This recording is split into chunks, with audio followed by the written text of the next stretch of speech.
Are you able to see my screen, the presentation?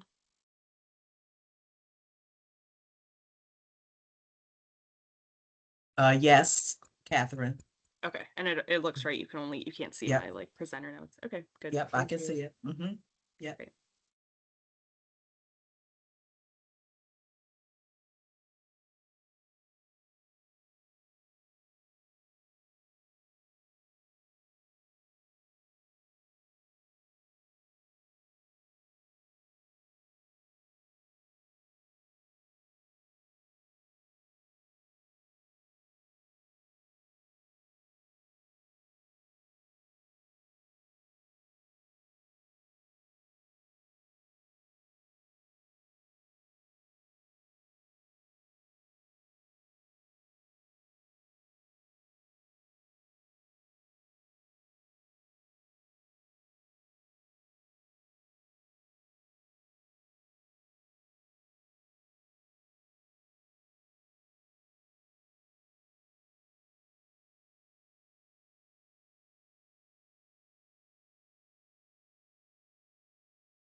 Afternoon, everyone. We'll wait a couple of minutes. We still have a number of people rolling into the meeting. So thank you so much for your patience as we give people time to join. Thank you.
Thank you all so much. We're going to give it one more minute before we end. Thank you.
Wonderful.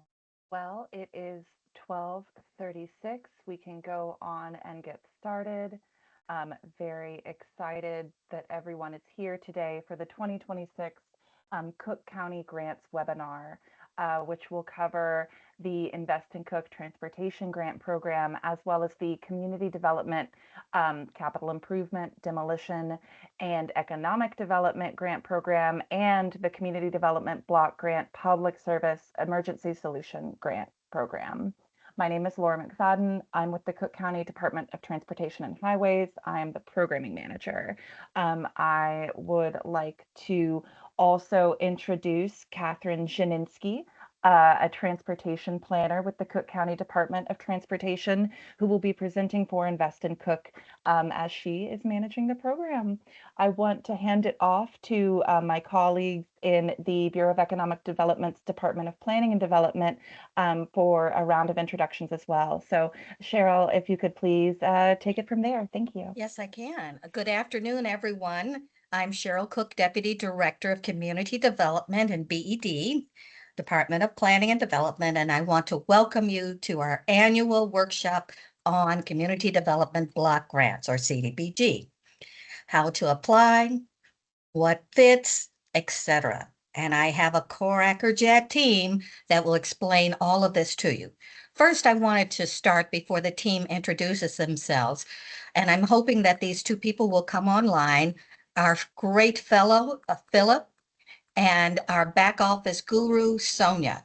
So if they can come off their, just dismiss their pictures and wave, that would be great. And I'm sure you know both of them. And now I'm going to start with the experts. Sylvia, you want to introduce yourself? Yes, thank you, Cheryl.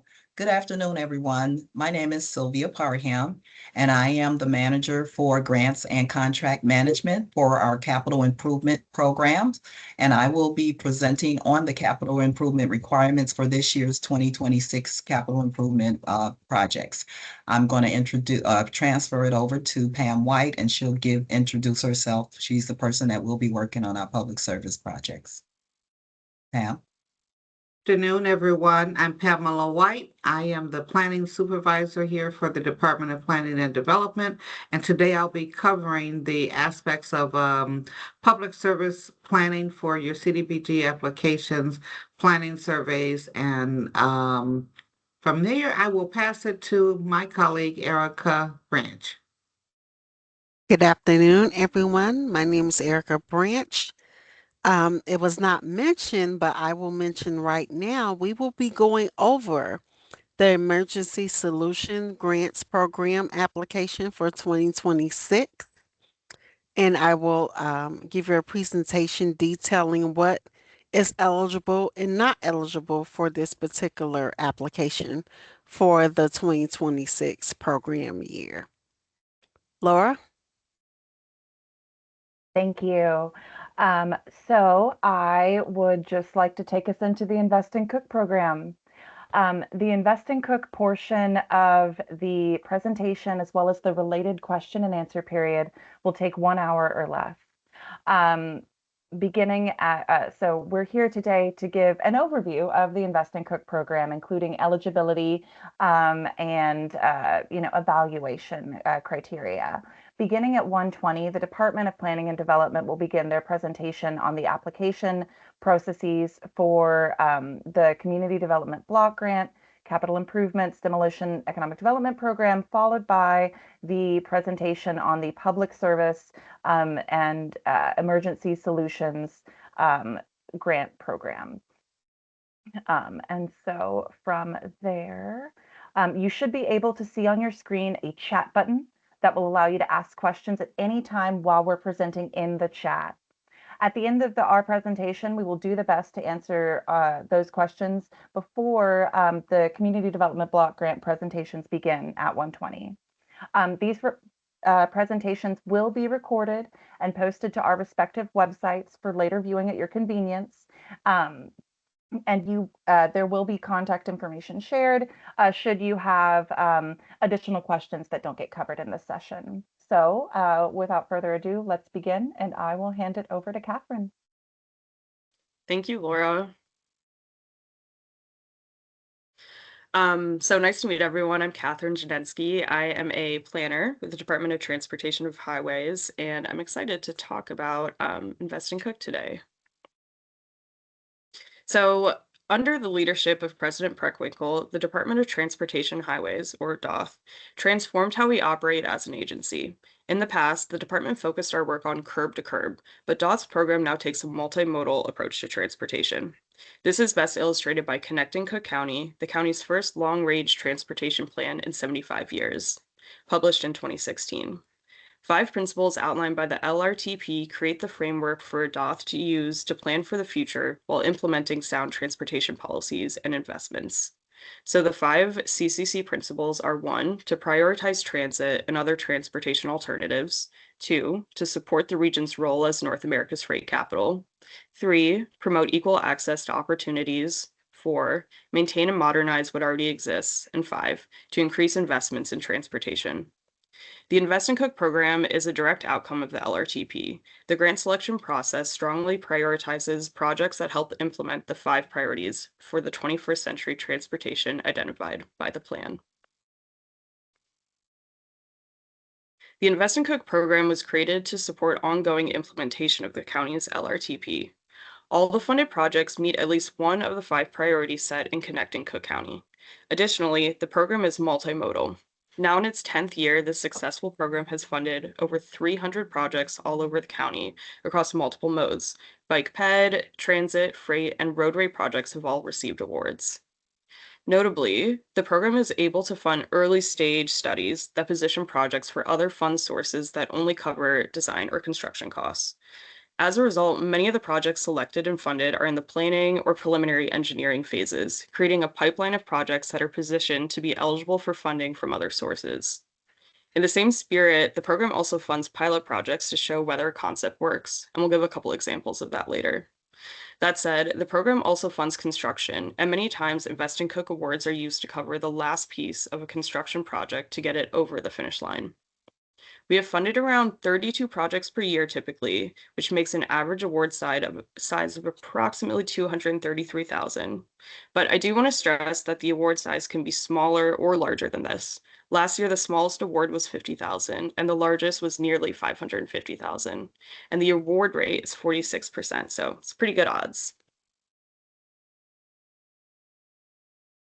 This program will fund many different types of projects, including bridge improvements, geometric design for better traffic flow and safety, installation of electric car charging stations, sidewalks, rail station improvements, quiet zone studies for communities with lots of rail, and many other projects.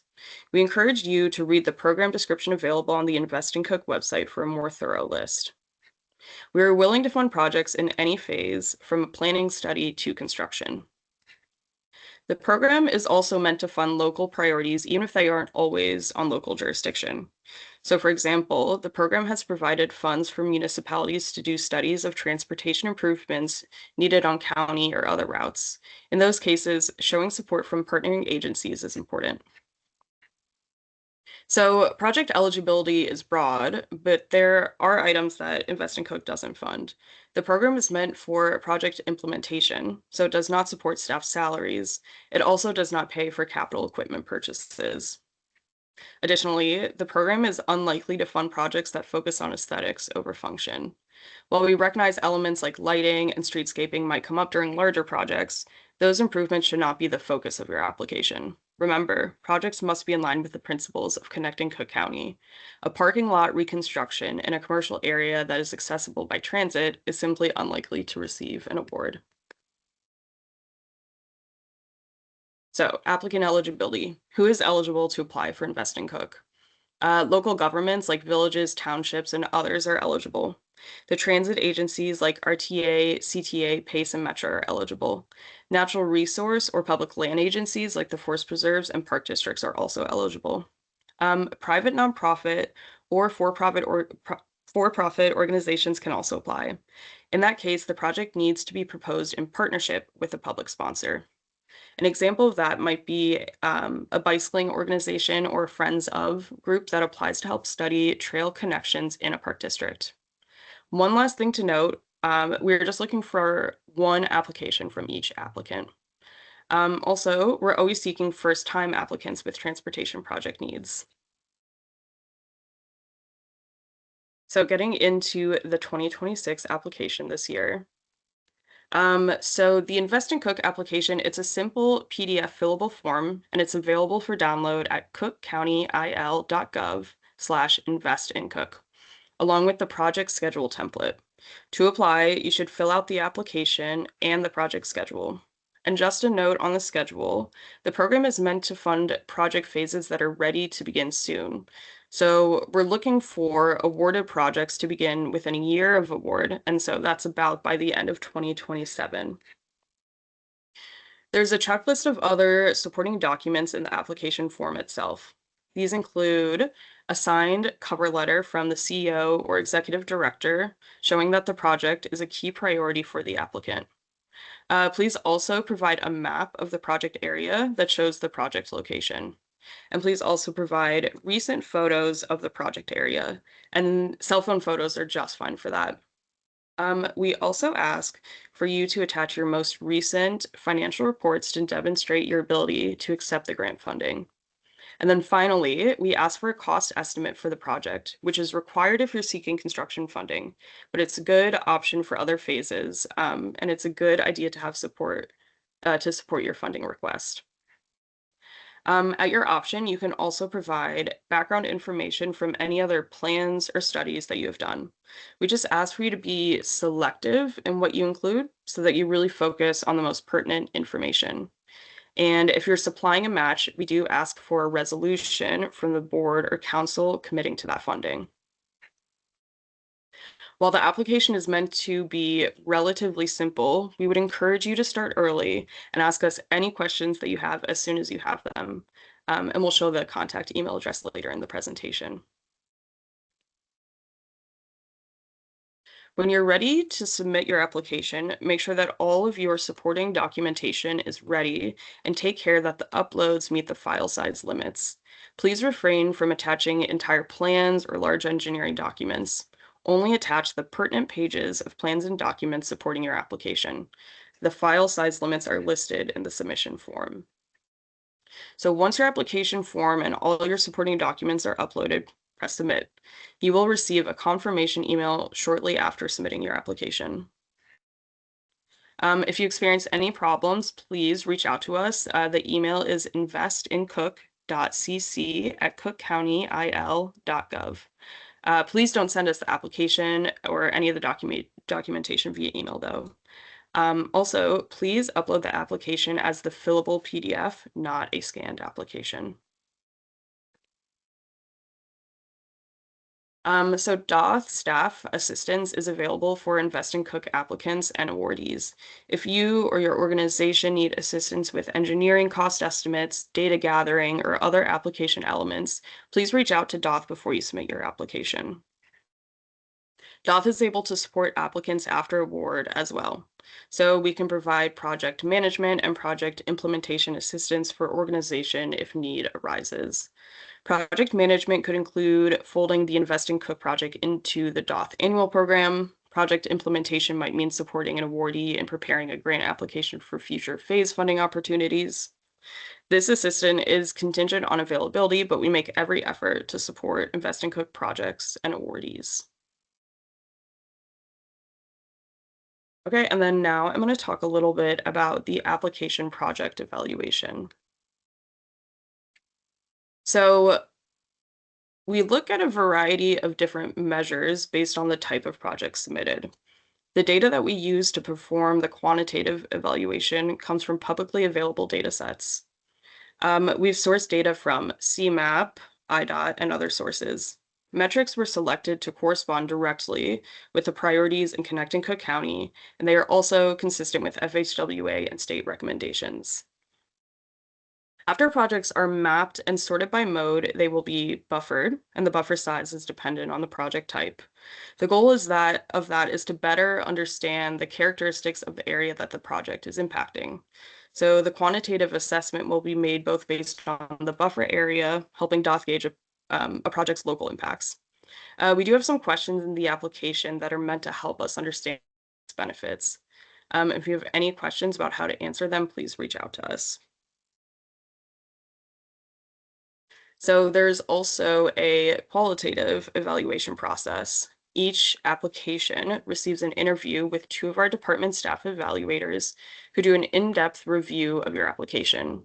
Considerations include the project readiness or feasibility, So for example, we would consider if the schedule is realistic, are cost estimates reasonable, do we have confidence that the project can be done as scoped, and is there any opposition to the project? We will also ask some of our regional partners to weigh in. So we request that the CTA, CMAP, and others review the applications along with us. We also review project benefits. So are the proposed project benefits reasonable? Is the project consistent with existing plans? What elements of the project advance our priorities? And we take the leverage ratio into account, not just what the municipality is putting in, but what other sources of funding are being tapped for this. Lastly, very low and low need communities, as designated by CMAP, will be expected to match county funds at least 1-to-1 basis. But very high and high need communities will not need a local match to county funds. So I'm going to go over some example projects now. So in 2024, the Village of Broadview was awarded construction funds for roadway improvements on 21st Avenue between Cermak Avenue and 21st Street, including the replacement of the 21st Street Bridge over Addison Creek just west of 19th Avenue. 21st Avenue, it's a heavily used roadway and the bridge is in need of repair. Additional improvements include the replacement of curb and gutter, which will eliminate local ponding and drainage concerns, sidewalk upgrades to meet ADA requirements, and a full depth pavement reconstruction to support high truck and freight usage. The Village of Midlothian has been awarded design engineering funds for the ongoing Natalie Creek Trail project, an ongoing 12-mile regional trail that will connect the Tinley Creek Trail and the Cal-Sag Trail. On-street portions of the trail will include striping, signage, and roadway widening in certain locations in the village as needed, as well as filling in gaps in the sidewalk network. Off-street portions will be a 10-foot wide new path. The Natalie Creek Trail will eventually link the communities of Blue Island, Robbins, Midlothian, Oak Forest, and Crestwood pedestrian and bike networks, greatly improving the cycling connectivity in the south suburbs.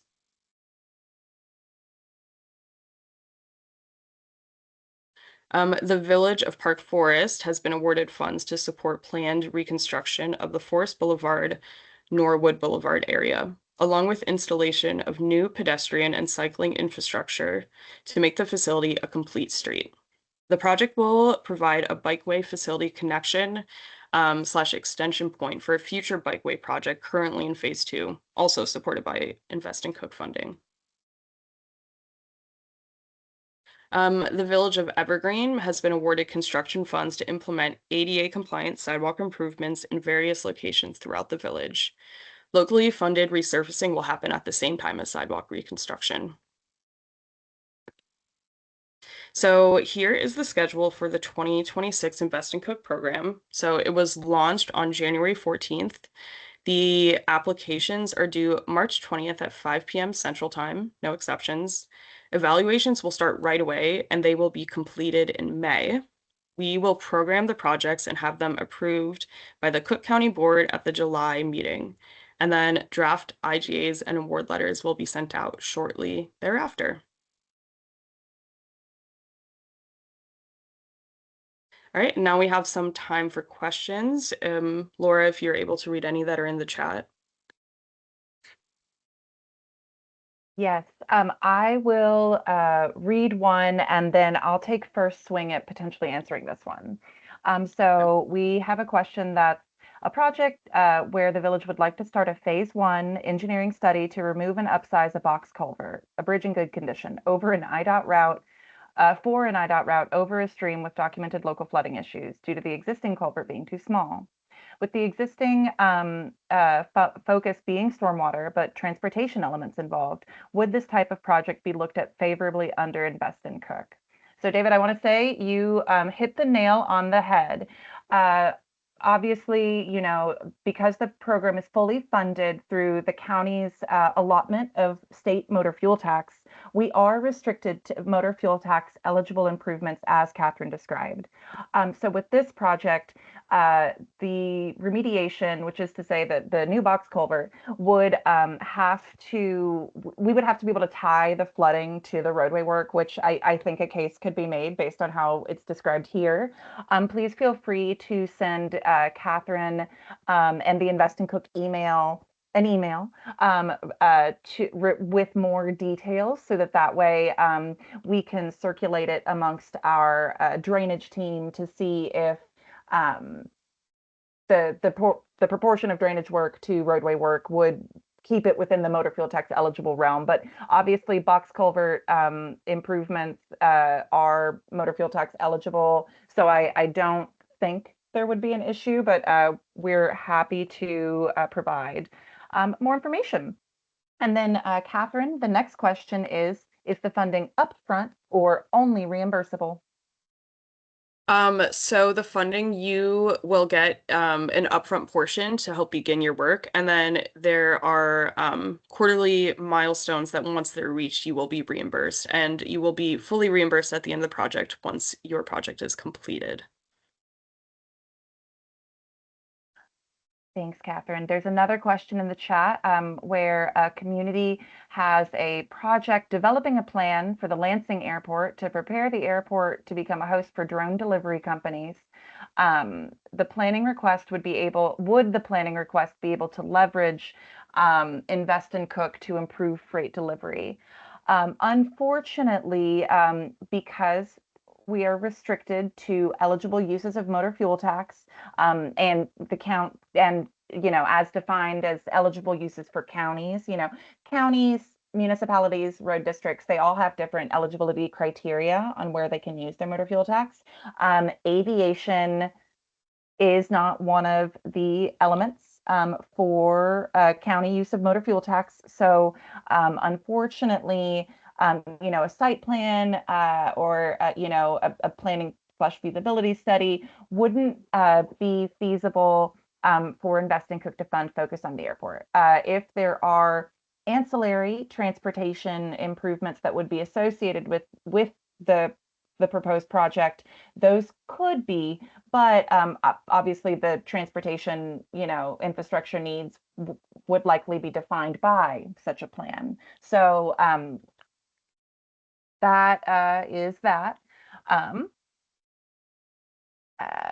And then Catherine, we have another one. Can you provide any examples of pilot projects that, as mentioned earlier, that were funded through the program?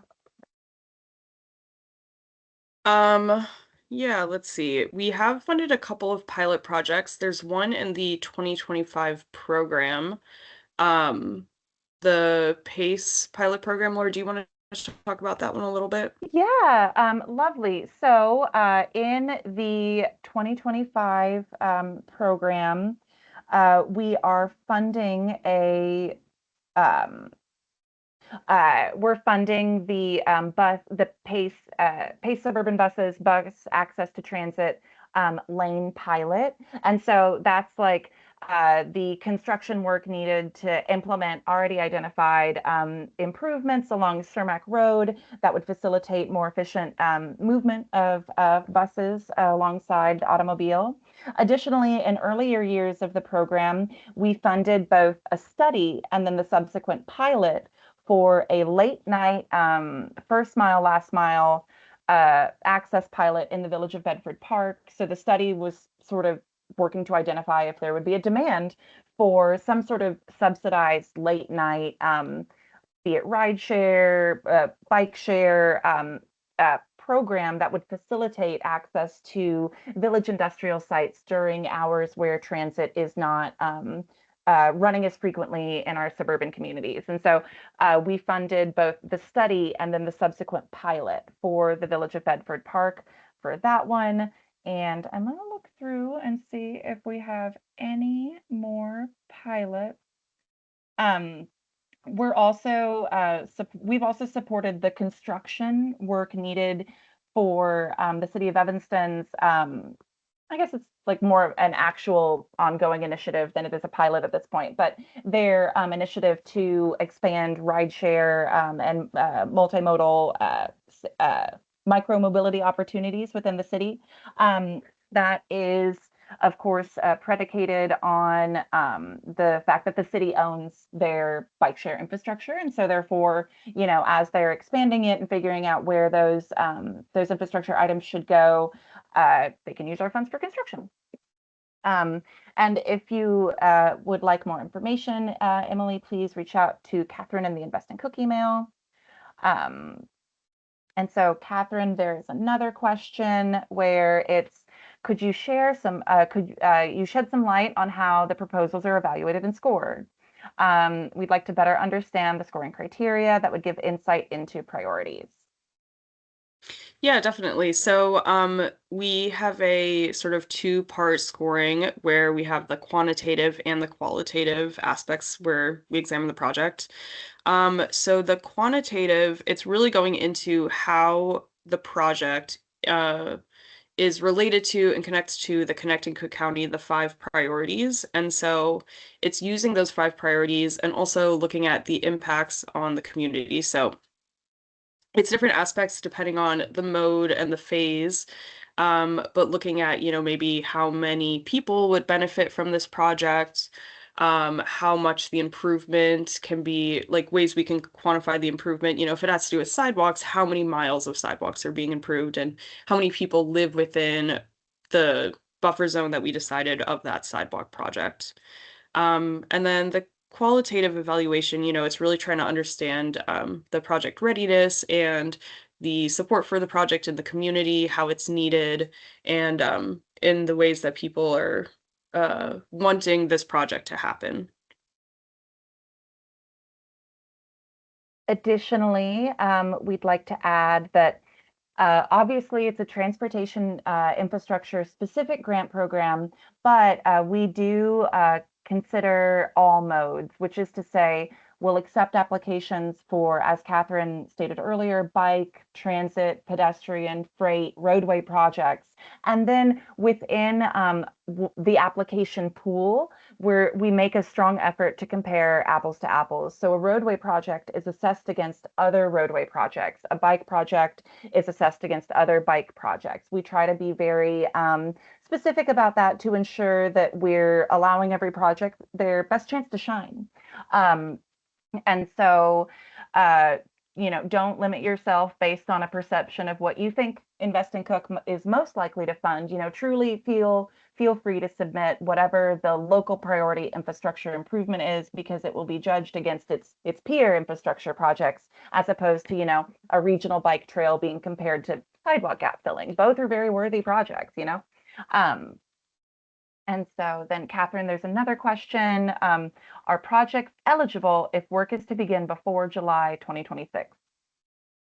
So any project that is awarded, work is not to start until after the program has been announced, and also both local and county board processes have been completed for any sort of intergovernmental agreement.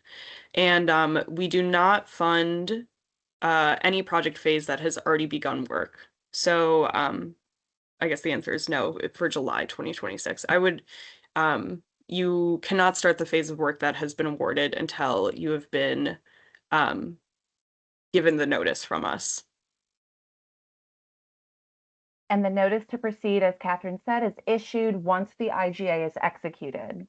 Cook County has a 2-board process in place for all agreements, board items, etc. And so we announced the program in July of 2026.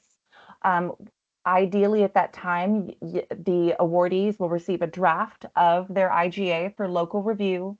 Then, back and forth comments between the local and the county, just to make sure everyone is comfortable with the agreement as it's written.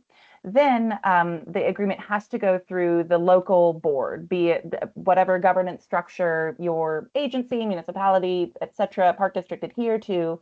That board has to execute the agreement and provide an associated resolution documenting, affirming the board's support for the improvement. And then Cook County will present it at the next available Cook County board we are able to. And so typically if we are all on the same page, locked in, we'll usually be able to get some IGAs to the September Cook County Board meeting for final execution in the October Cook County Board meeting, meaning the earliest you could expect a notice to proceed to start work would be late October, early November of 2026. We do have a clause in the intergovernmental agreements that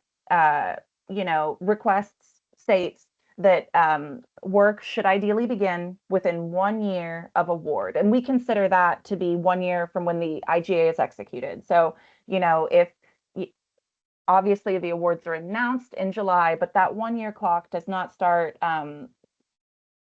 taking off until subsequent to the execution of the IGA. So just to provide assurance on the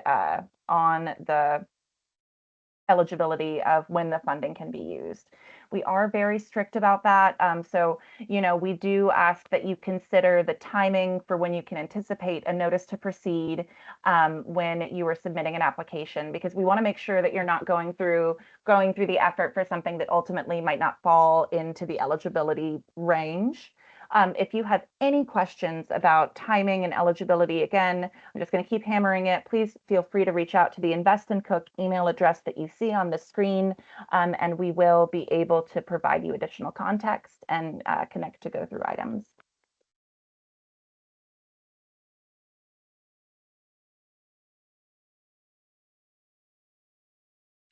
So then we have one question in the chat that's for CDBG later. So let's see, are there any other questions? If there are no other questions, this is a bit early, but instead of a 5-minute break, we can give you a 10-minute break. So please feel free if you have any more Invest in Cook questions while we're, hello, Mr. Smith from Chicago Heights. More than happy to answer a question. Let me see if I can take you off mute. And if not, okay, there we go. I think you should be able to unmute and then. Okay, yeah. could you hear me? Yes, I can. Thank you. Hi. Thank you, Laura, for your presentation. One question I have, what about like a study for drones for municipality airport? Would that be something that could be considered as an application? Not for the equipment itself, but more for the study of extending it in the airport and using it for like For drone delivery. sure. Okay. No. I was saying for sure. I understood. No, unfortunately, because we are funded fully by motor fuel tax, we did review the Bureau of Local Roads and Streets, and we uses of motor fuel tax for planning studies is allowed, but for counties, it's explicitly stated that the planning study has to be related to like roadway improvements, etc. Okay. Unfortunate. Yeah, so unfortunately, anything related to aviation, including drones, we couldn't cover. But if there's a locally funded feasibility/planning study that does examine that, and then through that study, transportation infrastructure needs are identified that are MFT eligible, then we're golden. But unfortunately, the study itself is not a good. Invest in Cook is not a good fit for funding that. Okay. I appreciate you for your answer. Oh, of course, and I appreciate you for the question. No problem.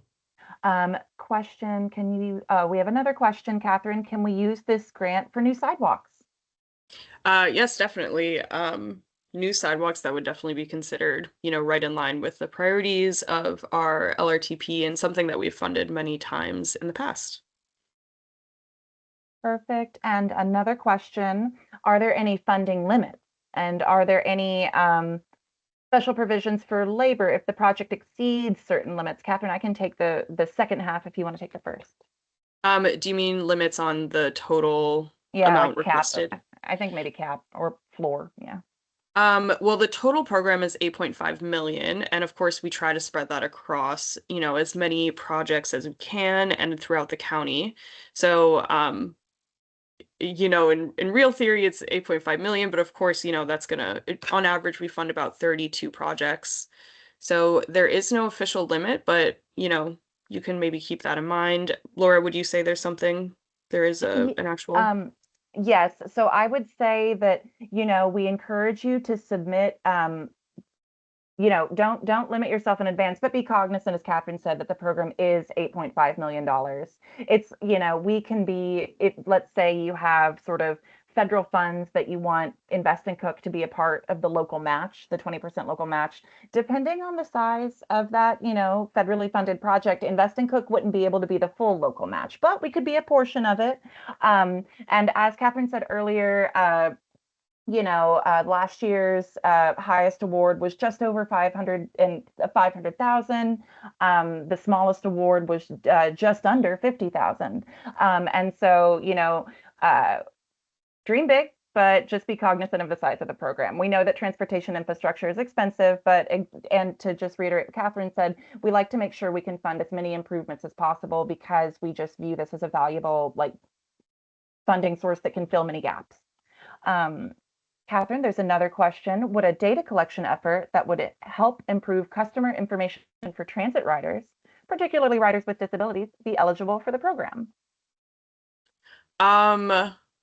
Interesting. I actually, Laura, do you know if it would be? Yes, I would say Okay. yes. That is exactly something that Invest in Cook can fund. However, just be mindful, and we don't see what entities or agencies y'all are from. So I just want to state this: be mindful that if you are, let's say, a park district who wants to improve sidewalks surrounding the park or not within the park, or a school district that wants to improve sidewalk access to the school or something, you need to have the buy-in and agreed upon participation of the agency that would be implementing the improvement. And so, for a data collection effort that would help improve customer information for transit riders, that is a wonderful fit for Invest in Cook. But we would just want to make sure that whichever agency you were working with is also on board, because we wouldn't want y'all to expend effort and then XYZ entities say, well, this is lovely, thank you, and then not benefit from the wonderful work you've done. So just as long as you have the participation of, approval of the relevant agency, then that's wonderful. And then let's see. Is there DOT engineering guidance or help to determine project costs? Hi, Letty. You can please reach out to the Invest in Cook email. We do, as Catherine stated earlier, we do make ourselves available to provide some guidance when it comes to application development, including project scoping. But that is dependent on staff availability. So please just reach out and we can go from there. And then we have another, oh, that's a CDBG question.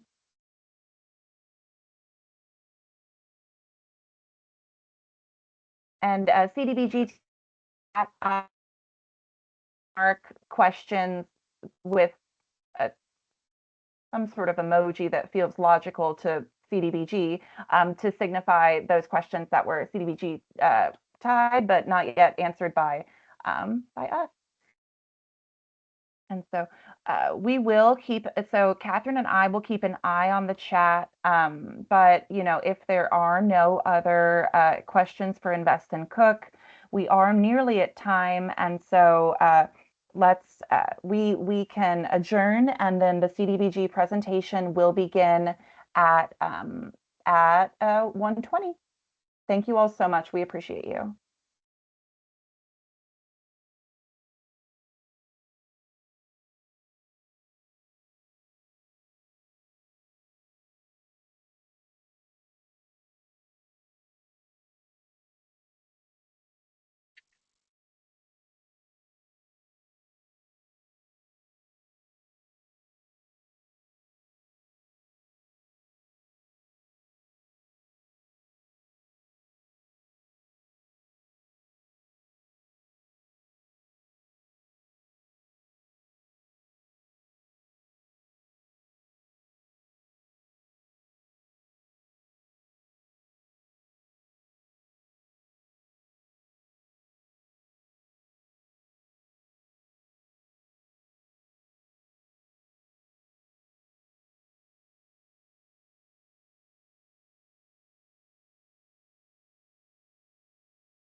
Hello all, and thanks for waiting with us. We are ready to start the CDBG application webinar and workshop.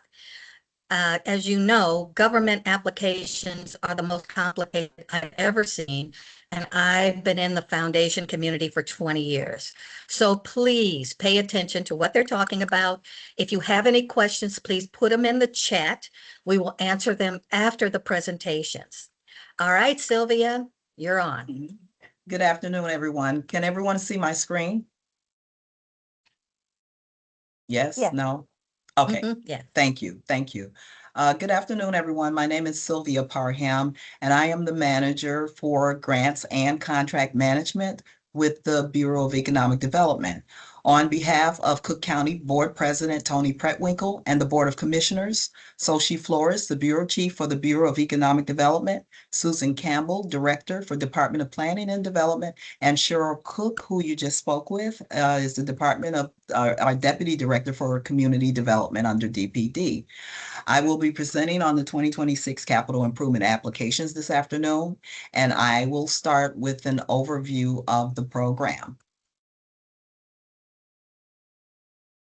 Cook County Bureau of Economic Development and Department of Planning and Development is in collaboration with the United States Department of Housing and Urban Development award grants to the county to carry out a wide range of community development activities with the intent to revitalize neighborhoods, spur economic development, and improve community facilities and services using CDBG block grant funds. The CDBG program is authorized under Title I of the Housing and Urban Community Development Act, which is HCDA of 1974 as amended. CDBG grew out of a consolidation of several categorical programs under which communities competed nationally for funds, and they still do to this very day. The primary objective of Title I of the HCDA as amended is the development of viable urban communities.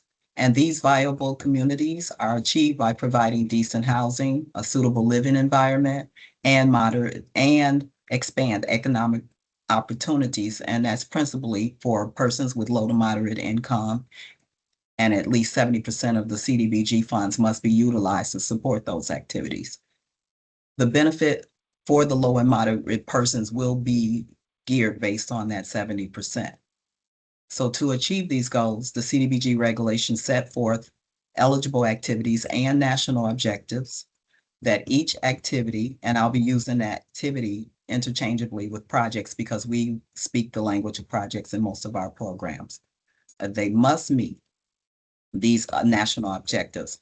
And the recipient of CDBG funds, Cook County is its funding recipient, and we are charged with ensuring that these requirements are met. And it starts with implementing the CDBG program regulations as found in the 24 CFR 570, Part 570. Just to give you a little bit of background so you'll understand how competitive this program is, last year in program year 2025, Cook County received 76 applications for CDBG capital improvement projects. It totaled over $27.5 million, and we were only able to award 29 projects. Those awards were distributed amongst 22 infrastructure projects, 6 public facility projects, and 1 economic development. The total award for our capital improvement allocation is $6,756,770. That's not a lot of money when you're looking at $27.5 million worth of applications that are coming in. Of the 76 applications submitted, 47 capital improvement projects did not receive an award.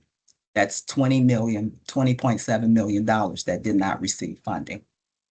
Several of the projects were not eligible for various reasons. And those reasons are pay close attention because this is information you're going to need when you're submitting your application. Some of those reasons consisted of application issues. They were missing items or they did not submit the correct information. The project wasn't eligible because it did not meet the low mod percentages that were less than 51% of the area benefit.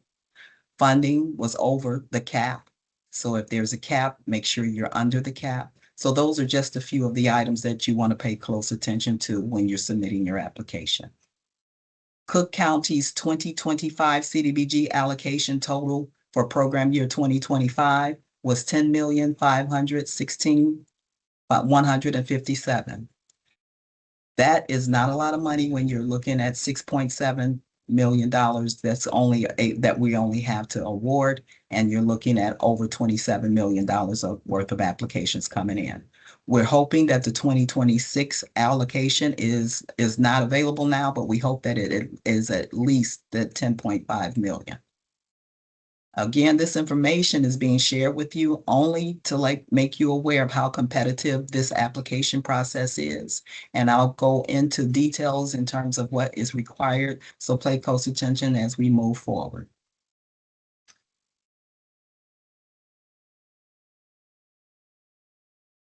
I will be discussing the national objective, which is one of the most primary projects areas that you need to pay close attention to because it determines the eligibility for the application that you will be submitting.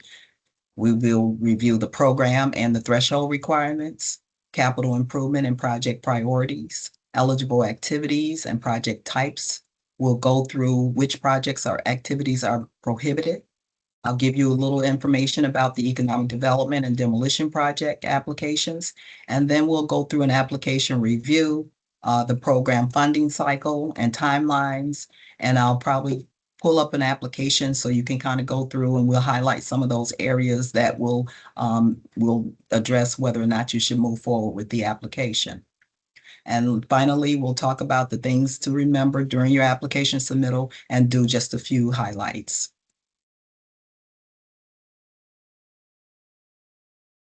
So I mentioned earlier that the number one priority is the national objectives.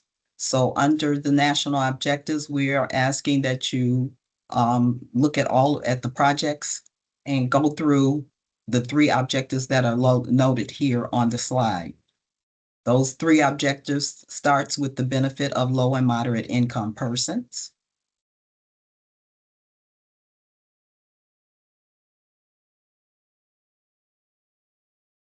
And the primary objective would be the 70% that are the funds that must be used for LMI persons, and that's the low to moderate income.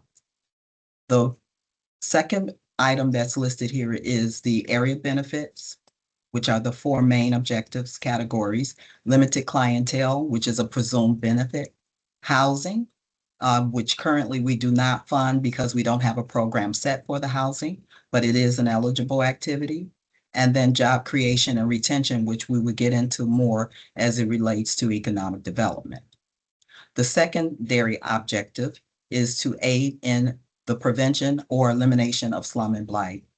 This is one of the areas that we will be focusing on when it comes to our demolition projects, but we also look at them on the areas of some of the areas of our construction projects.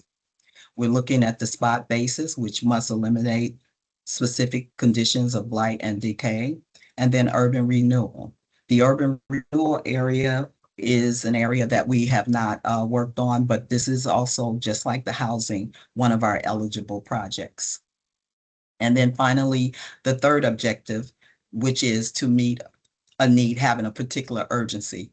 I've gotten in several requests regarding demolition projects. So under the urgent need, this is where the demolition projects will fall into this category.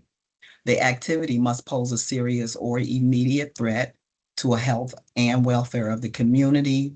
The conditions must be within an urgent need, and that means that the project must have at least been within the past 18 months prior to. So if you have a demolition project that is outside of that 18-month timeline, then that most likely will not fall under the category of urgent need.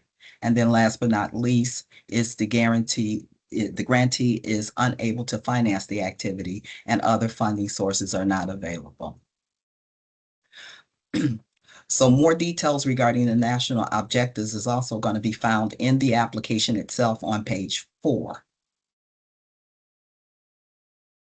The next section is the program requirements.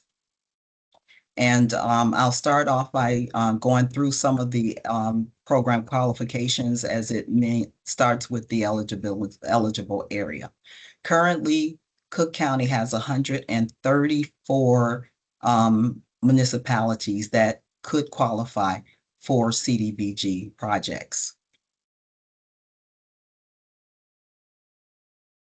Within Cook County, only 98 are eligible under our current urban county entitlement. We have 13 communities that are not eligible, and those 13 communities that are not a part of our entitlement jurisdiction would be Chicago, Evanston, Skokie, Arlington Heights, Des Plaines, Elgin, Hoffman Estates, Palatine, Mount Prospect, Schaumburg, Burin, Cicero, and Oak Park. We recently added Oak Lawn to our entitlement, and so they're no longer under the ineligible area. Details regarding the eligible activities or projects such as infrastructure, public facility, economic development, social services will be provided on a later slide. So I'll go into those details on a later slide. The administrative requirements, we start with an environmental review, the procurement, Davis-Bacon labor standards, lead-based paint reallocation, acquisition, will only be applicable, acquisition will only be applicable if you're awarded. The environmental review is done internally, so that's one area that you won't have to worry about, but it won't, again, be applicable to the application. It's only if you're awarded. However, we do have a Fair Housing Act information that is required. There's a survey in the application that must be completed. Just make sure you complete the survey when you get to that portion of the application. Don't leave it blank, even if your municipality is still working on it. Fair housing is only applicable to the municipal applicants and not the nonprofit applicants. The project must be consistent with Cook County's current consolidated plan, and that's the date of 2025 to 2029. The updated consolidated plan is currently available as of August of 2025. The HUD Community Development Low Mod Income Data, which is the American Community Survey, the SCS, is indicating that at least 51% or above will be required in order for you to receive funding. I'll review the LMISD map application for 2016 to 2020 during the application review section once I get to that area. I'm doing multitasking here, you guys, so bear with me. The next section is the threshold requirements. This year and last year, we increased it to 500,000. Initially, it was 400,000 cap on municipal infrastructure projects. And for public facility, last year was 100,000, and we've increased both. The municipal cap now is 500,000, and the nonprofit public facility projects is increased to 150,000. Funding requests must not exceed the cap for either category. Also, we ask that you provide cost estimates when you submit your application, just to make sure that we are within line with what the cost for the project will be. We prefer that if you have an engineer, that the engineer certify the cost estimate, and most municipalities would be able to do that. Nonprofits, we will accept the information that you provide during that time. And also keep in mind that there's a maximum number of one project. So if you're submitting an application for a public facility project, you can only submit one application.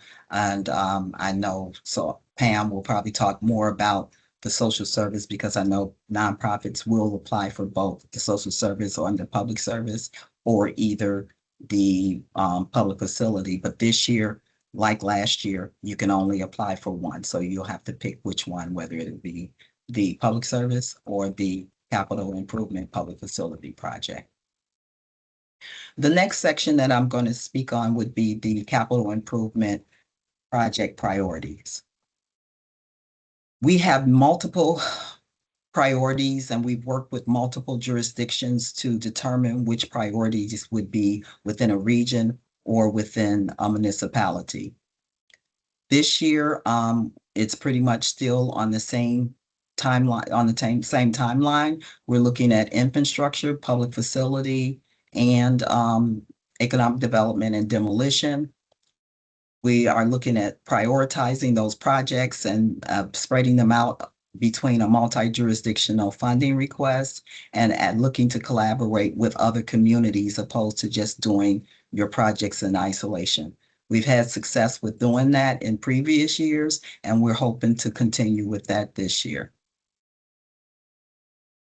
Coordinating with other partners, again, is vitally important, and we will be incorporating projects under the infrastructure such as water mains, sewer lines, street resurfacing, and sidewalks. The support will extend also through our public facility projects for nonprofit agencies, and they will be providing renovations to facilities that will service the low, moderate clientele individuals such as seniors, youth development, disabled veterans.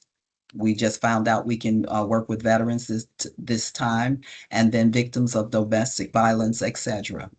We have a targeted infrastructure projects and programs that will promote economic development, and we will also prioritize projects and programs that help to address job, housing disconnects, and job creation and retention within the South suburbs.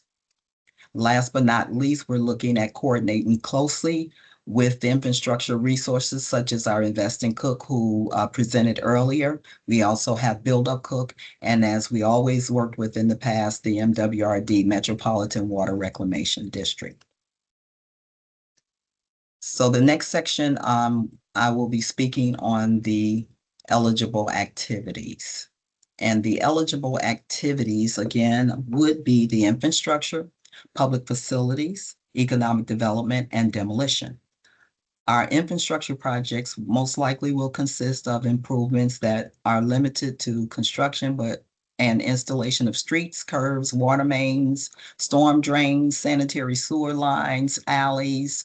We have a broad range of projects that we can fund through those. So I would recommend just, if you have questions, if it's something different than what we've had in the past, just reach out to us.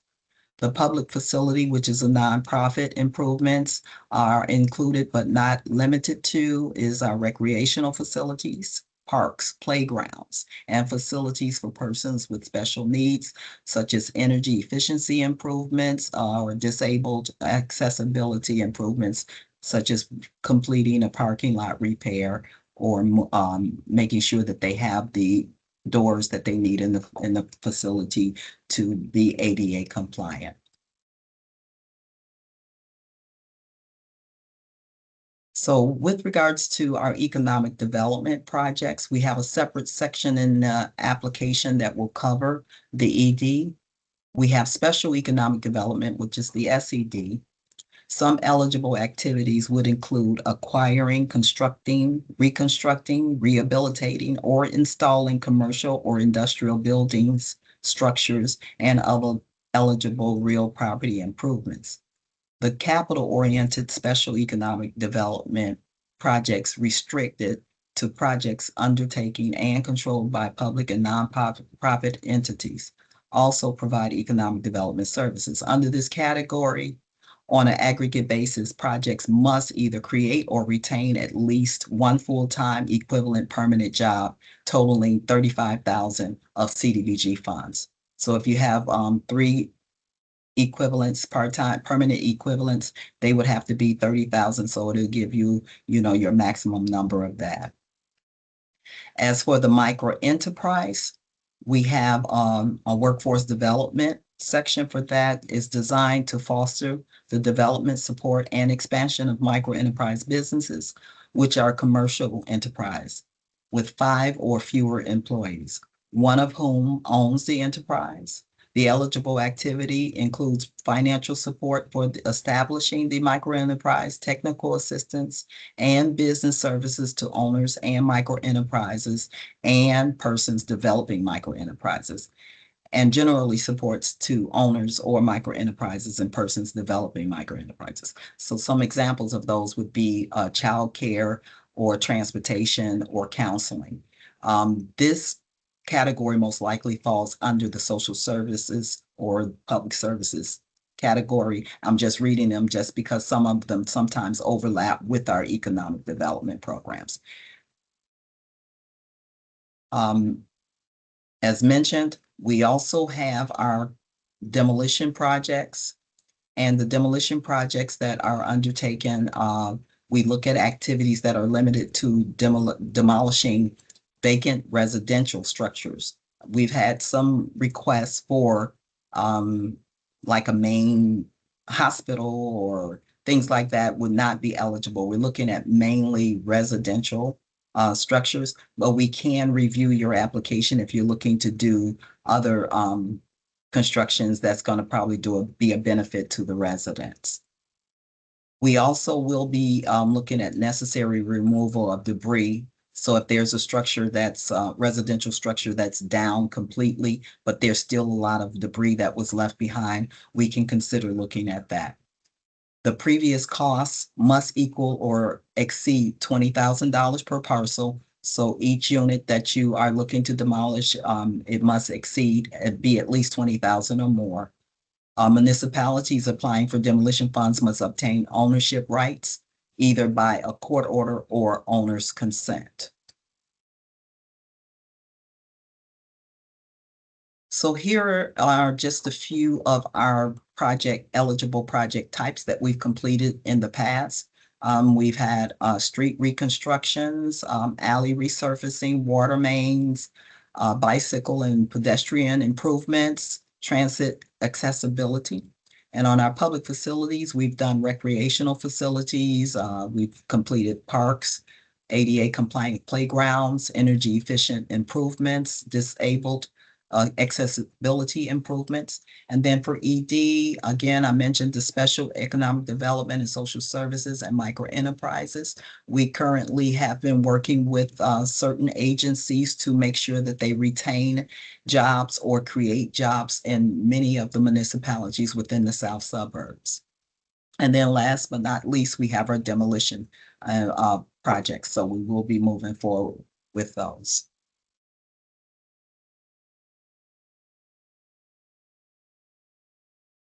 Now, we do have quite a bit of non-eligible activities, and those would be any buildings or portion thereof that is used for the general public of conducting, governmental business.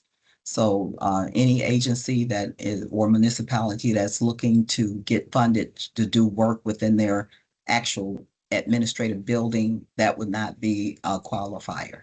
Also, we don't cover general government expenses, nor do we cover anything as it relates to political affiliations.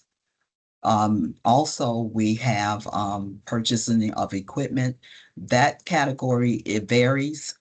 We do look at equipment that's being purchased, but it has to be attached to the unit.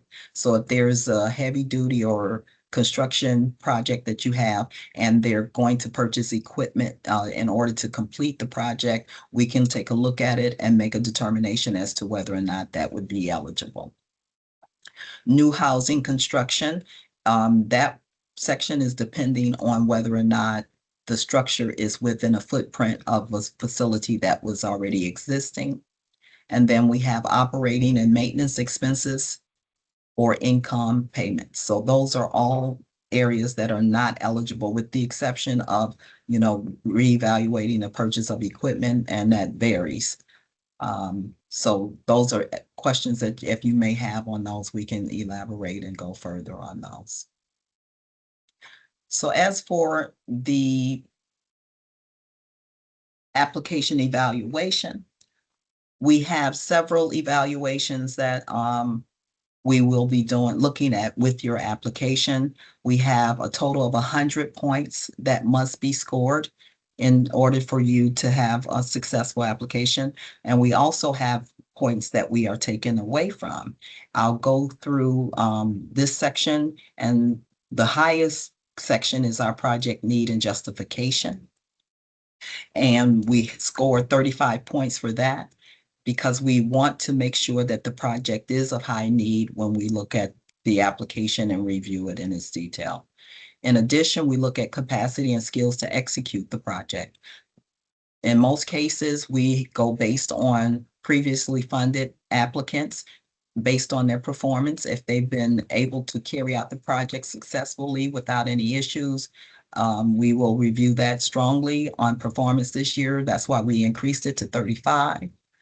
And also for those that have never submitted an application, we will ask you for information in detail about other funded, federally funded or non-federally funded projects that you've worked on and what your success rate has been with that. So we'll review that information. So as much information that you can provide if you're a new applicant would be greatly appreciated.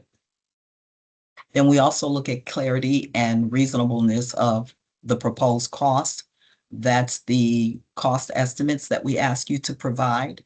We want to make sure that the project is not funded or you're not asking for too much money to fund the project or too less. Either way could be a negative on your application, because if the project cannot be completed with the dollar amount that you're recommending, we won't be able to move forward. And if you don't have the other resources to cover it, and if the money is too high, then we have to make the reductions. So we ask that you pay close attention when you're submitting those applications and providing your cost estimates.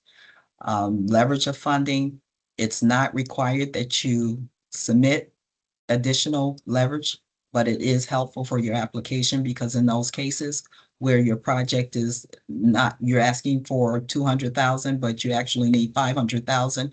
If you have the additional money, that leverage would be helpful to know that you have it.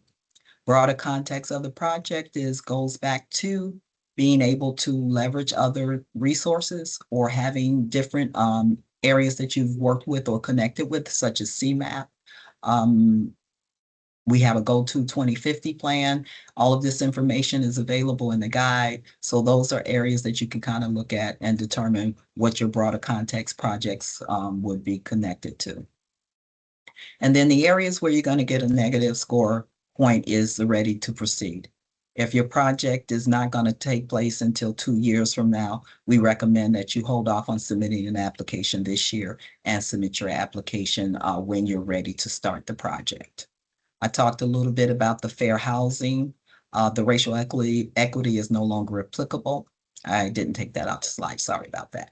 But again, if you don't complete the survey, you will be most likely receive negative points up to -10. So make sure you complete the survey regardless to what stage your municipality is in with regards to the fair housing process, but just make sure that the survey is completed. And then last, we have the financial capacity. You will receive negative points in this area. The financial capacity covers your audit. We're going to be asking you for an audit this year, as we do in previous years, as we have in previous years. The audit would be the most current audit.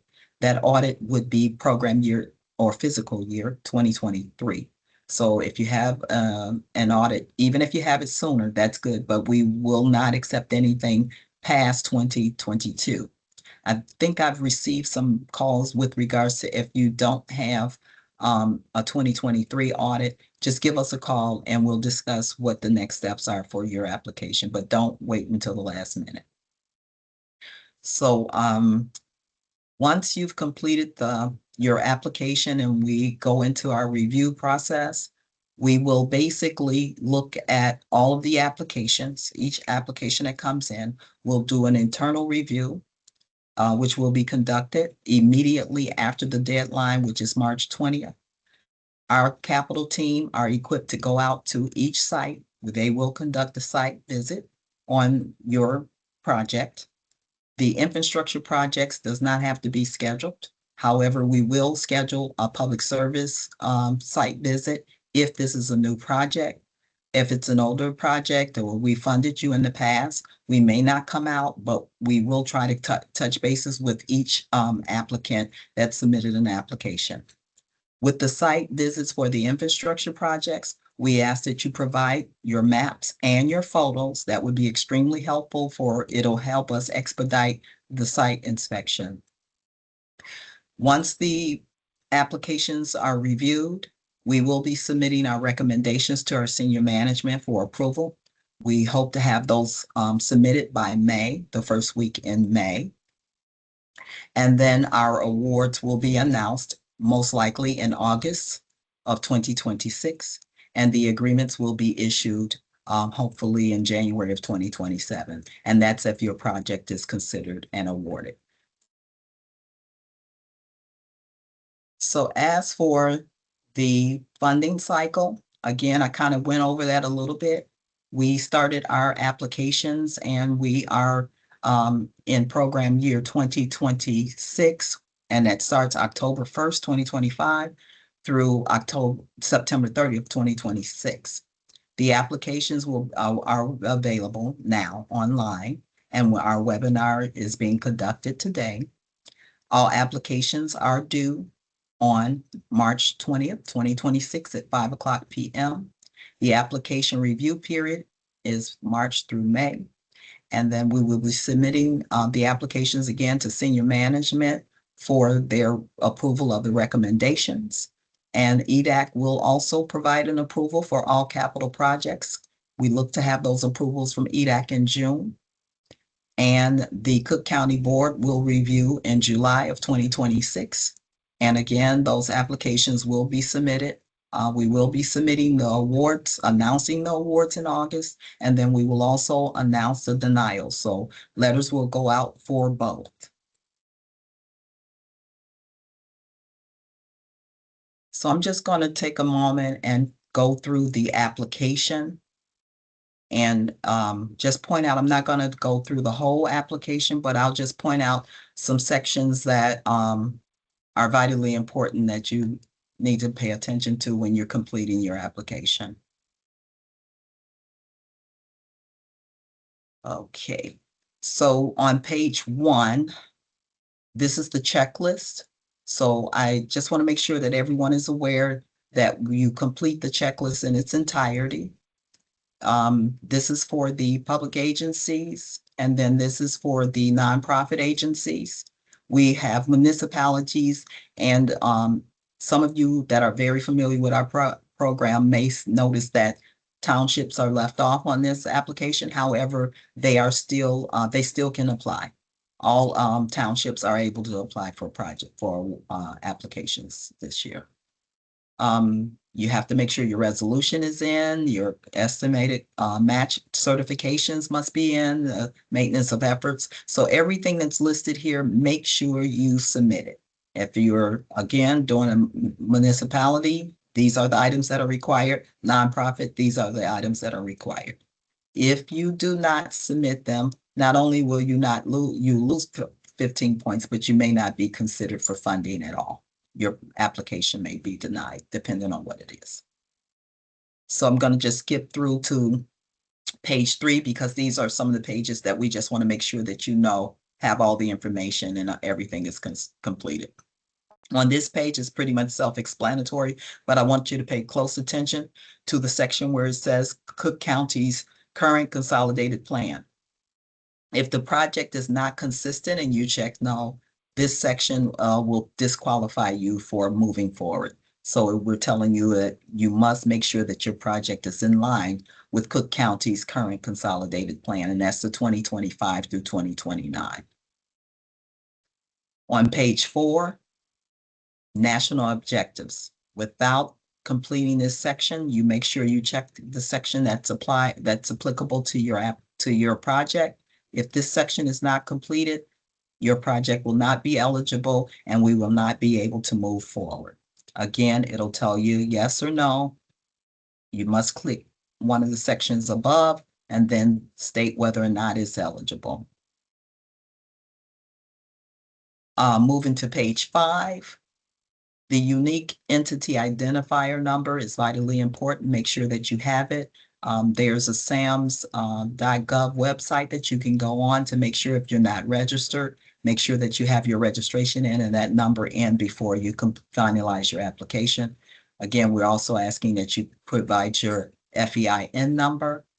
And those are the 2 most critical sections of the application that must be completed. On page 11, we want to make sure that you have your area benefit section. And I'm going to try to go through this a little quicker, but I'll go through the LMIS where the census tract and data group block group information is available. But make sure you put the census tract information in because this determines whether or not your project is eligible, and the block group as well as the low mod income information. And that's for infrastructure projects, municipally driven. As for the nonprofit agencies, be sure to complete the limited clientele section for benefits. As put in the information for presumed benefits, as well as your low and moderate income person serves percentages for AMI. Moving down to page 17. On page 17, this is just a sample of the resolution. You need to make sure that you have your resolutions approved by your board and submitted in time. So make sure that once you start your application, you get that information on the agenda as soon as possible to get a board approval so we can have that when you submit your application. There's a sample certification here as well. You don't have to use these examples, but you may have your own internal sample, but make sure you indicate your project number, your application information, that it's 2026 and that it's not another year like 2025 or something if you submitted something last year and you just did a duplication. And then we're moving to 2020. This is the certified estimate. Again, we do not require you to have a match, but if you have a match, we would like for you to fill this section out and put the information in terms of what your match dollars are and make sure that it's signed and sealed by your agency or municipality. Maintenance of efforts as well need to be completed. And then your fair housing, check off all that's applicable and make sure you complete the survey by clicking on this link here. Again, we want you to include your most recent audit in this section. That program year is program year 2023, which is the year that will be accepted. Anything outside of that would not be following the guidelines. You can have a current year 2024 or 2025, but 2023 is the year that we will be accepting. The economic development section, just make sure you complete the 2 pages in addition to the other portions of the application. So if you're doing an economic development project, you must complete the economic development 2-page document here. And then if you're completing a demolition project, there are 2 sections here that must be completed. Okay.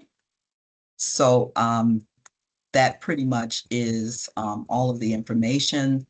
The things that I would like for you to remember is listed here. I pretty much went over and highlighted most of the information that was needed. So let's see.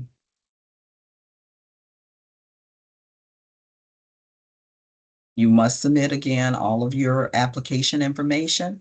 Make sure that all of the additional pages are uploaded.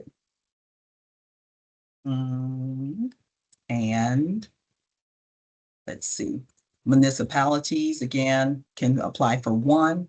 Nonprofit agencies can apply for 1 capital improvement project and 1 not only 1 capital improvement or 1 social public service. So you cannot apply for 2. In previous years, we allowed you to apply for a capital improvement and a public service, but now this year, as well as last year, you can only apply for 1. You must complete all sections of the application. Do not leave out any blanks. If the information in the section is not applicable, just put in NA.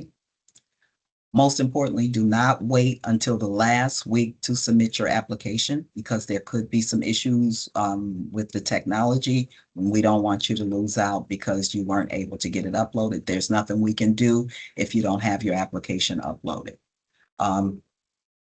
Also, please make sure that you give yourself enough time to get your board resolutions and certifications approved.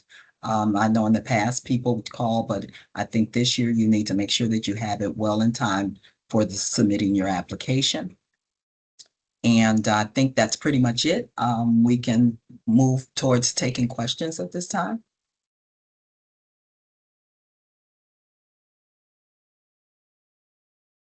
Have any questions? There have been some questions asked in the past. One of the ones was, I'm planning to apply for the CDBG grant and would like to clarify my eligibility. I am a nonprofit organization planning to purchase a building in Cook County to open a childcare center, approximately 12,000 square feet. Am I eligible to apply for CDBG if the property purchase is planned or in process? And another question is, can CDBG grant funds be used to cover renovation and build out costs? Okay, for the two-part question, the first part of the question is if you could use CDBG funds. I'm hoping you're saying to purchase. We don't do acquisition. We don't have a program built for the acquisition portion of CDBG. Acquisition is an eligible project, but we don't do it at Cook County because we don't have a program designated for it right now. With regards to your purchase, if you purchase the property, you need to be up and running and the property must be ready for renovations when you submit the application. If you're still waiting to purchase, you haven't purchased it yet, I would recommend waiting until next year once you have everything in place. All right, we have one more similar question. I am a 501c3 nonprofit registered in Evanston. We plan to create a women's training center for vocational and business support classes. Can CDBG grant funds be used to purchase or rent a building for at least 5 years? And would our organization be eligible to apply? Again, I would recommend that the facility is already purchased because again, we do look at readiness and we want to make sure that the projects that you're applying for are ready to go. Most likely, if they're not, they won't be moving on to the next level. The Evanston project, I believe Evanston received their own entitlement. So you would most likely need to go through Evanston's program with regards to whether or not your application could go through their funding source as opposed to ours. We have a few more questions. Can you do one application for demolition and project redevelopment? No, only one application is going to be accepted for each applicant. Perfect. And about eligibility, this question is, I have a village which is interested in applying for CDBG funds to repair and repaint one of their ground storage drinking water reservoirs, which is in very bad shape. The storage reservoir is in a CDBG eligible area, but services the whole town, some of which is not CDBG eligible. Would that be an issue for my application? Because it's a government-ran agency, I believe it will not qualify, but you can reach out to us offline and we'll get more details about it and make a determination as to whether or not that would be eligible. All right, we have one more. What is the CDBG dollar amount cap? $500,000 for our capital improvement, which would be our infrastructure projects, and $150,000 for public facility projects. And that's our renovations of nonprofit agencies. Mm-hmm. And can a nonprofit organization team up with a for-profit to create a veterans housing rental home that is a 2-flat building in Roseland? You could team up with them. That private agency would be your matching dollars, but you would have to make sure that you clarify and show that there's a distinction between what usage your agency as a nonprofit will be utilizing in comparison to what the public agency will be providing in terms of resources. We have two more questions. One of them is, can a nonprofit apply on their own and also with a municipality? No. Nonprofit is one or the other. And another one is, can you reiterate where I can find the CDBG eligible areas? If you're doing, is that a nonprofit or is that a municipal? I'm not sure. Okay, I was going to quickly show you. This is the area here, LMISD, the MAP application for 2026, 2016, 2020. And this is pretty much, it's in the application and it's also in the guide, but this is the area that you would go to get the information, and you would just plug in the municipality here and it will provide you with the information for low mod income information for area benefit. Yeah, this question was regarding municipal. Yes, yes. So this is the area that you would go for the low mod income data, and then you'll just plug in the information and it'll walk you through how to qualify it. Okay, and it's also in the guide and on the application. The link is available on either. Okay, we have a few more questions. For the cost limits just provided, for example, the 500,000, is there a lower threshold or limit before certain labor cost reporting provisions apply? A lower limit than the cap that we have for 500,000 and 150,000.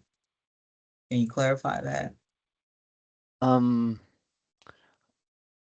For the costs just applied, is there a lower threshold or limit before certain labor cost reporting provisions apply? I'm not sure. So I'm thinking that you're saying if you try to apply for an infrastructure project and it's $50,000, most likely you will not receive funding. That's why we ask for cost estimates from your engineer and that they're certified. Because it would be a waste of time to award a project if the funding amount is not going to cover it. Now, in the case of $500,000, if, say, for instance, you are looking to leverage other resources for a $500,000 cap project, we will look at your resources that you're leveraging and make a determination whether or not that project would be feasible to move forward. So I hope that answers your question. All right, and we have one last question. Can for-profit businesses apply for renovations of a two-flat veterans housing rental by themselves? The eligibility criteria would say that you are at least 501c3, and then you have to meet the other eligibility criteria as it relates to presumed benefits for low to moderate clientele. So if it's a for-profit, most likely no, but it will have to be a nonprofit agency. Okay, these are all the questions in the chat. If there are any other questions. Okay, well, thank you all so very much for your time and good luck on your application. We look forward to receiving the information. I know I didn't leave much time for my next presenter, but Pam White will be presenting next on our public service projects. Thank you all. Good luck. All right, good afternoon, everybody. I hope you all can hear me. We're going to be covering the 2026 CDBG public service applications at this time. So we're going to go through our webinar right now. So we'll give you the information, most of which is the same as was applicable with Sylvia's presentation for capital. We're going to now twist it to the public service area. Subrecipient application workshop is being right now. We can go to the next slide.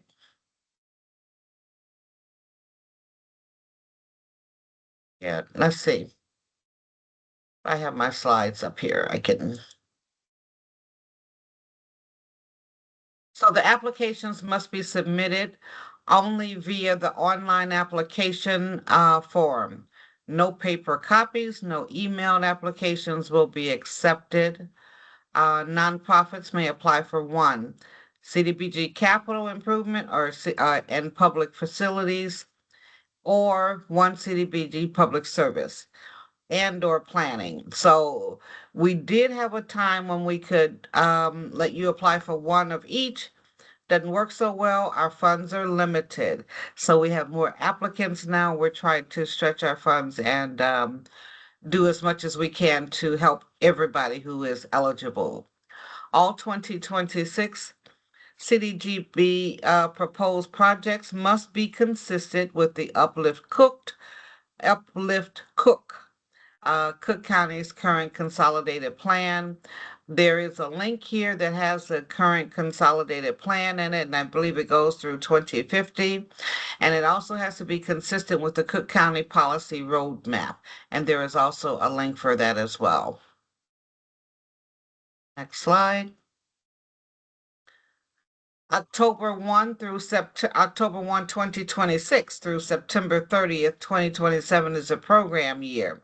So for CDBG as well as ESG projects, they are to be completed by the end of the program year. And Ms. Branch will share with you all of the particulars for the ESG applications. Your costs can be incurred beginning October 1. So if you're not notified until August and it takes us till January to get you a notice to proceed letter out, you can bill us back to October 1 and we will reimburse you for that period of time. Community Development Block Grant, which is our CDBG program, is authorized again under Title I of the Housing and Community Development Act of 1974. The primary objective of the Title I of the HCDA is the development of viable urban communities achieved by providing the following principally for low income and moderate income individuals: decent housing, a suitable living environment, expanded economic opportunities. So, no less than 70% of CDBG funds must be used to support activities that benefit low and moderate income individuals. No less than 70% of our funds can be spent for those activities. We are limited with our public services. I think we are limited to 15%, but I think we're going to cover that in a future slide. So next slide, please.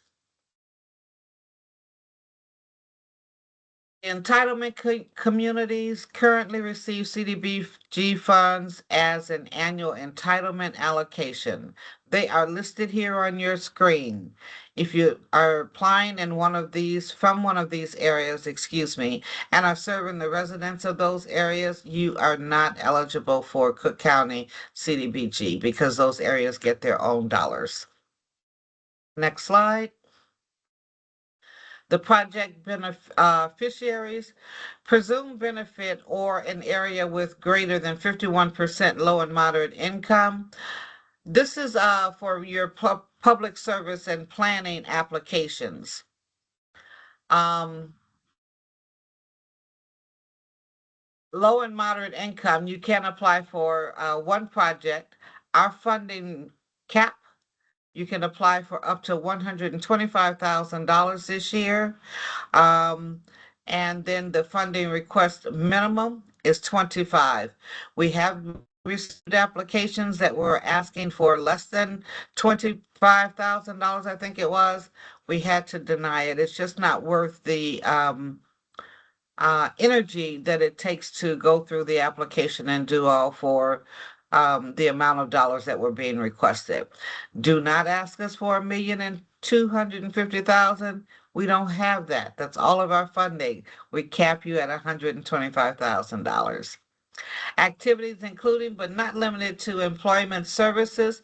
You can do job training, substance abuse services such as counseling and or treatment, fair housing counseling, services for senior citizens, and services for homeless persons are all eligible under this grant application.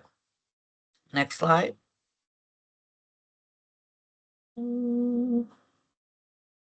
So we do have compliance tools that we're asking you guys to keep up with. The reporting is important. The record keeping is important. Monitoring is important, and invoicing is important. So this year we're asking for quarterly performance reports. That helps us keep in mind what's going on with an applicant who applies and gets funded. You'll need to know that we are requesting those documents and would like to receive them in a timely manner for all areas, please. Performance reports are due quarterly. I just said that the CDBG public service performances. So we want to know how many jobs are supported by your project that is funded through us, how many full-time, how many part-time employees you have that are touching something with CDBG. We don't need to know if you got 250 employees and only two of them are doing our application. We want to know what those two, full-time or part-time. So don't give us the report on the whole agency, please. Number of beneficiaries that are receiving housing services, and we also ask for the number of beneficiaries receiving community-based social services. All of your wraparound services are considered that in that category there. So the grant funding federal regulations, CDBG it's 570.502 B3IX A and B. Records are to be retained for 5 years from the end of the project year. It's same as with ESG, and Erica will go over that as well, but we need you to make sure that you have maintained those records somewhere where they're accessible for the next 5 years after the program closes. Next slide. The purpose of the monitoring visit is outlined in the CDBG Regulations 24 CFR 570.501. B and subpart J24. These regulations explicate that the primary mission of the grantee is to ensure the subrecipient complies with all regulations and that subrecipients achieve their performance objectives on schedule and within budget. We're also going to be making sure when we come out to do a monitoring visit, I will also present the opportunity to discover and reinforce the great services being offered by subrecipients to their communities. Subrecipients are to identify the areas in which is greater technical assistance if greater technical assistance is needed. So for many of you, these are areas that we asked if we are going to fund you and your application is successful, we want to know that you are keeping up with your paperwork. You can't put us on the back burner because we have a timeline, which is the reason that we have these here. So yes, we are on a timeline and you are on a timeline as well. Next slide. Is that it for me? Let's see what we got here.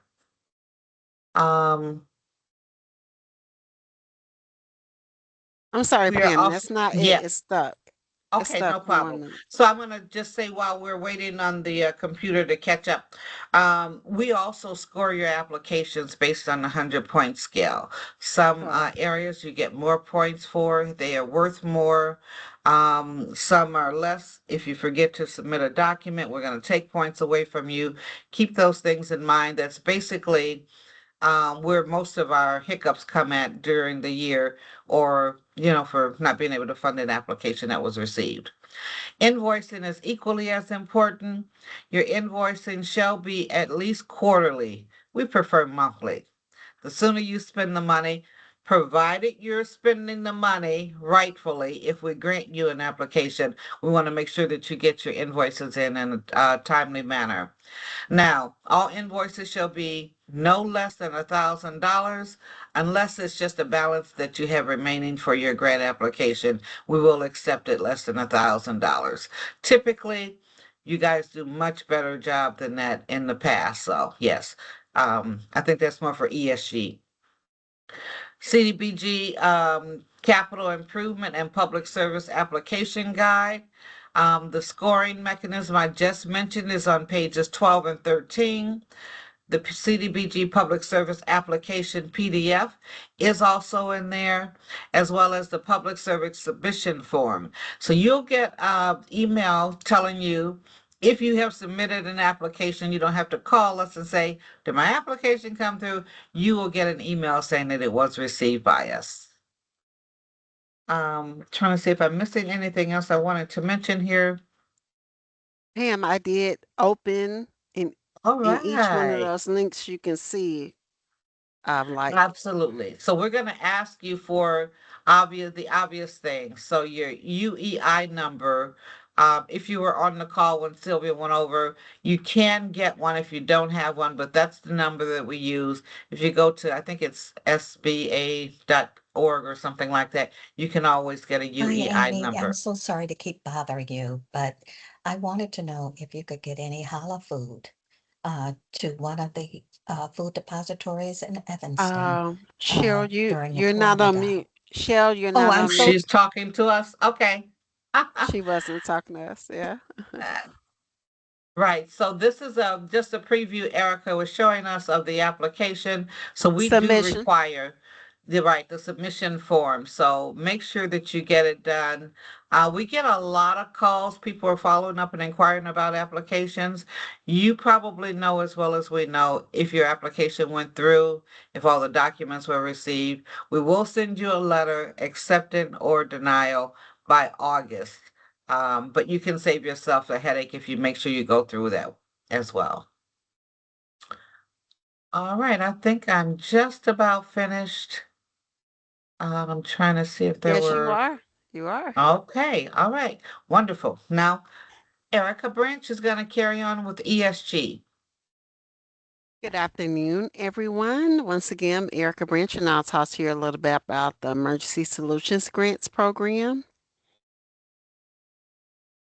The Homelessness Emergency Assistance and Rapid Transition to Housing Act of 2009 amends and reauthorizes the McKinney-Vento Homelessness Assistance Act of 1987. The primary changes include a greater emphasis on homelessness prevention, the addition of rapid housing, the regulatory requirements for homeless management information system, HMIS use, increased emphasis on performance, and a requirement for the greater coordination and collaboration between the recipient and the continuum of care.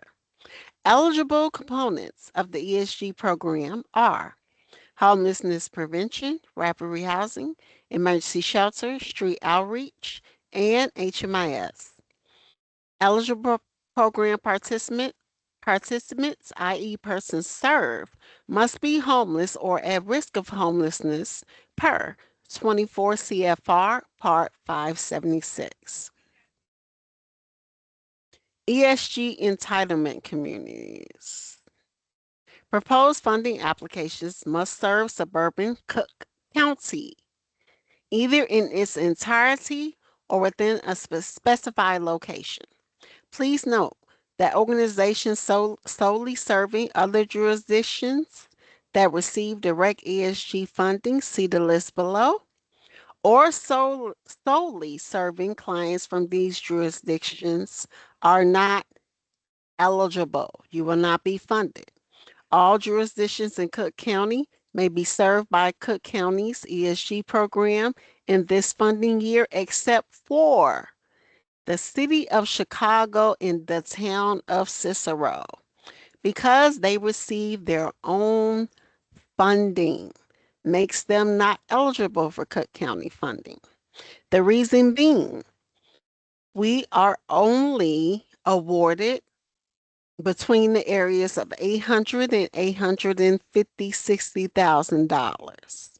So we cannot put persons that are in Chicago looking to live in Chicago.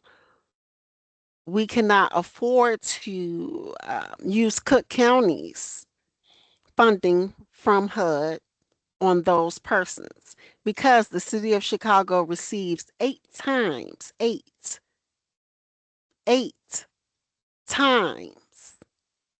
the funding that Cook County does. Okay.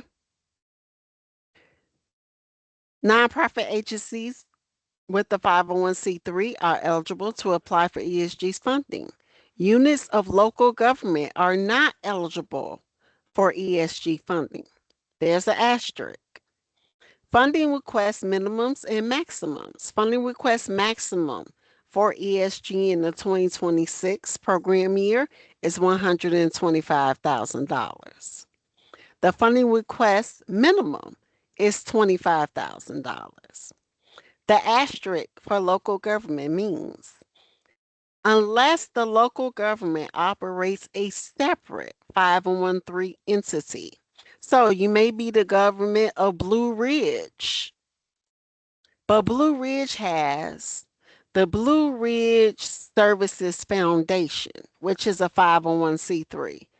That agency, the second agency, who is affiliated with the municipality may be eligible to apply for a ESG grant. ESG maximums. This is a little different from the funding. We're talking about limits here, and you will learn more about this section in the ESG application guide. No more than 20% of the applicant's total budget may be funded by ESG grant. What does that mean? For example, if an organization's operated budget was $100,000, the highest ESG allocation the agency would be eligible for or could receive is $20,000. But everyone on this call, please think back to what I just said to you. What is the minimum? $25,000. So if that is the case of your agency, you will not be funded for ESG because remember, $25,000 is our eligible, and per your audit, you're applying for 100. Your complete agency's budget per your audit is only $100,000, and you're asking us for 100 and your budget is only 100,000 or less. We cannot fund you because in our eyes, you're not a good steward. I'm sorry. The next maximum, no more than 50% of the total award will be for staff salaries. I received a question about this via email. Thank you very much for your question. And I emailed back, no, this is not a capacity building grant. This is a grant for the most vulnerable of suburban Cook County's population. This is not to build your staff. We do want to pay your staff that is doing the great work of helping persons who are homeless or at risk of homelessness, but we will not pay more than 50% of your staff costs. The next maximum, combine the components of street outreach and emergency shelter together, will be capped at the greater of 60% of the total grant of the program year. I didn't do the math, but for example, if the county was awarded for 2026 $800,000, the combination of street outreach and emergency shelter cannot be more than 60% of that 800,000. No more than 6 persons, total positions, will be funded through staff salaries for ESG. ESG compliance tools, much similar, very similar to CDBG, public services. We look at reporting, record keeping, monitoring, and invoices. Pay attention because there are some very subtle, well, not so subtle differences here. Reporting. Reporting requirements under ESG, we look for the following measures. Number of jobs supported by this project, full and part-time employees of your agency. Number of at-risk households receiving homeless prevention services. Number of beneficiaries receiving shelter services. Number of beneficiaries receiving rapid rehousing services. Number of beneficiaries receiving street outreach services. Number of persons entering an organization for service. So we want to know if someone goes into ABC agency and they're looking for shelter, rapid rehousing, etc. We want to know all of that together as well as separately. Number of person exiting an organization. Say the person received emergency shelter services. We want to know the date that person entered your shelter center and the date that they exited. Hopefully, you ask where they're going, whether they're going to another shelter, whether they're moving out of state. We do want to know the outcome measure of the person's exiting your agency. Number of beneficiaries exiting to permanent housing. Has this person moved on, maybe within your organization, to rapid rehousing, meaning that they have secured a permanent place to stay? We also would like to know the number of beneficiaries staying at a shelter 30 days or fewer. We ask for a match report that is due biannually. We'll speak more about that next slide. Performance measures are subject to change, depending on usually most likely federal regulations. Record keeping. There are different types of records. The record type that we look for is every subrecipient is required to establish and maintain at least three categories of records. Administrative records. These are files and records that apply to the overall administration of the subrecipient's CDBG or ESG activity. This slide applies to both ESG and CDBG. I am qualified to do this because I handle public service as well as ESG for over 17 years. So I want to mesh those two right now. Financial records. These include the accounting journals and ledgers, source documentation, which include purchase orders, invoicing, canceled checks, etc., timesheets, bank account records, financial reports, audit files, etc. We also look for the project/case files. These files document activities undertaken with respect to specific individual beneficiaries and their eligibility. More specific to ESG, record keeping. ESG client files. This is extremely important for everyone on this call who is not a current Emergency Solutions Grant recipient and you are looking to apply to the Emergency Solutions Grants. Please study this page because these are all the things that I and future staff will want to see, must see in your file when we come out to monitor your agency. One, in a component of HMIS, the Homelessness Management Information System. If you have applied to ESG and you have applied to that component, and if you are awarded, we expect to see the following in your file. Maintenance of records of the clients, information from reports ran, maintain information from trainings attended or given, HMIS committee meeting notes. Under the component of emergency shelter, universal intake and eligibility, information, case notes, documentation of homelessness, information for services provided, referrals of assistance with mainstream services. Under the component of rapid rehousing, universal intake and eligibility, habitability and lead inspection, rent reasonableness, documentation of homelessness, again, referrals of assistance to mainstream services. In the component of street outreach, universal intake and eligibility, case notes, documentation of homelessness, information for services provided, again, referrals of assistance with mainstream services. Mainstream services, say if a person, your agency, you have a street outreach worker and they encounter someone in suburban Cook County and they counter that person and the person is willing to talk to this staff person, the street outreach worker.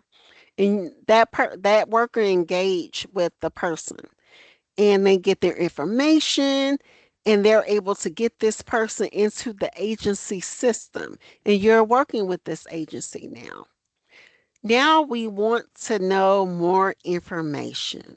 When we go back and look at the file, we want to know how this person was connected to a mainstream service. That your street outreach worker may have worked with that individual to get them enrolled in TANF benefits if they're eligible. They may be a veteran and have no idea how to sign up for and receive veteran benefits. But your street outreach worker helped that person to do that. That is what we mean when we say mainstream services. Under the component of homelessness prevention, universal intake and eligibility, documentation of income. The person or household, the person must be under 30% AMI. Habitability and lead inspection, reasonableness, documentation of the hardship under rent reasonableness. I'm sorry, under homelessness prevention. We want to know why are you at risk of becoming homeless? So you may have lost your job, you may have gotten sick, someone may be another person who provided financial assistance in your household passed away, etc. We will want to know those situations. Every 3 months, you will be evaluated by the agency that a person, you as the agency will evaluate persons who are enrolled in your homelessness prevention program every 3 months. That is required per federal regulation. Referrals of assistance with mainstream services. I must take a step back. If you really look at rapid rehousing component in homelessness prevention, the list of information we want to see is almost identical. That is because there's a big distinction, but a lot of similarities.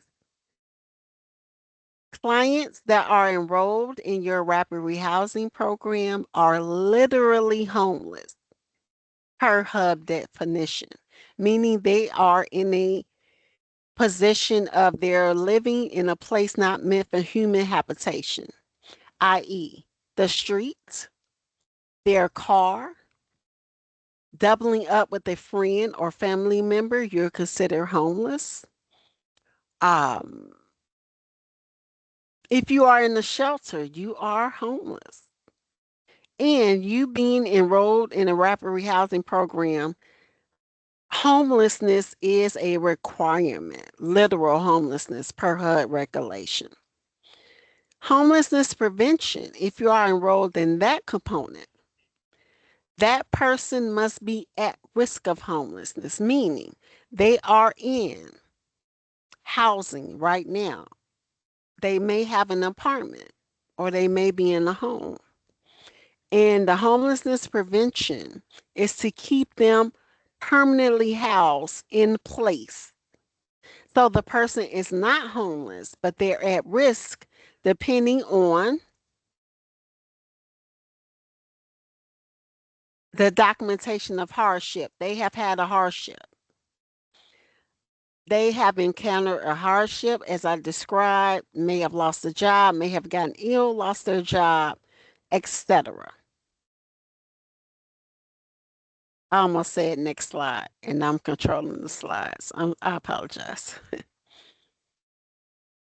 Okay, let me get to it.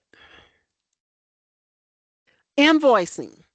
This is a major difference between CDBG and ESG. Those components we spoke about, homelessness prevention, rapid rehousing, emergency shelter, street outreach, HMIS, we must track those components separately. So ESG must be invoiced for by each awarded component separately. For example, if an agency is awarded 3 of the 5 eligible components, 3 separate invoices must be submitted.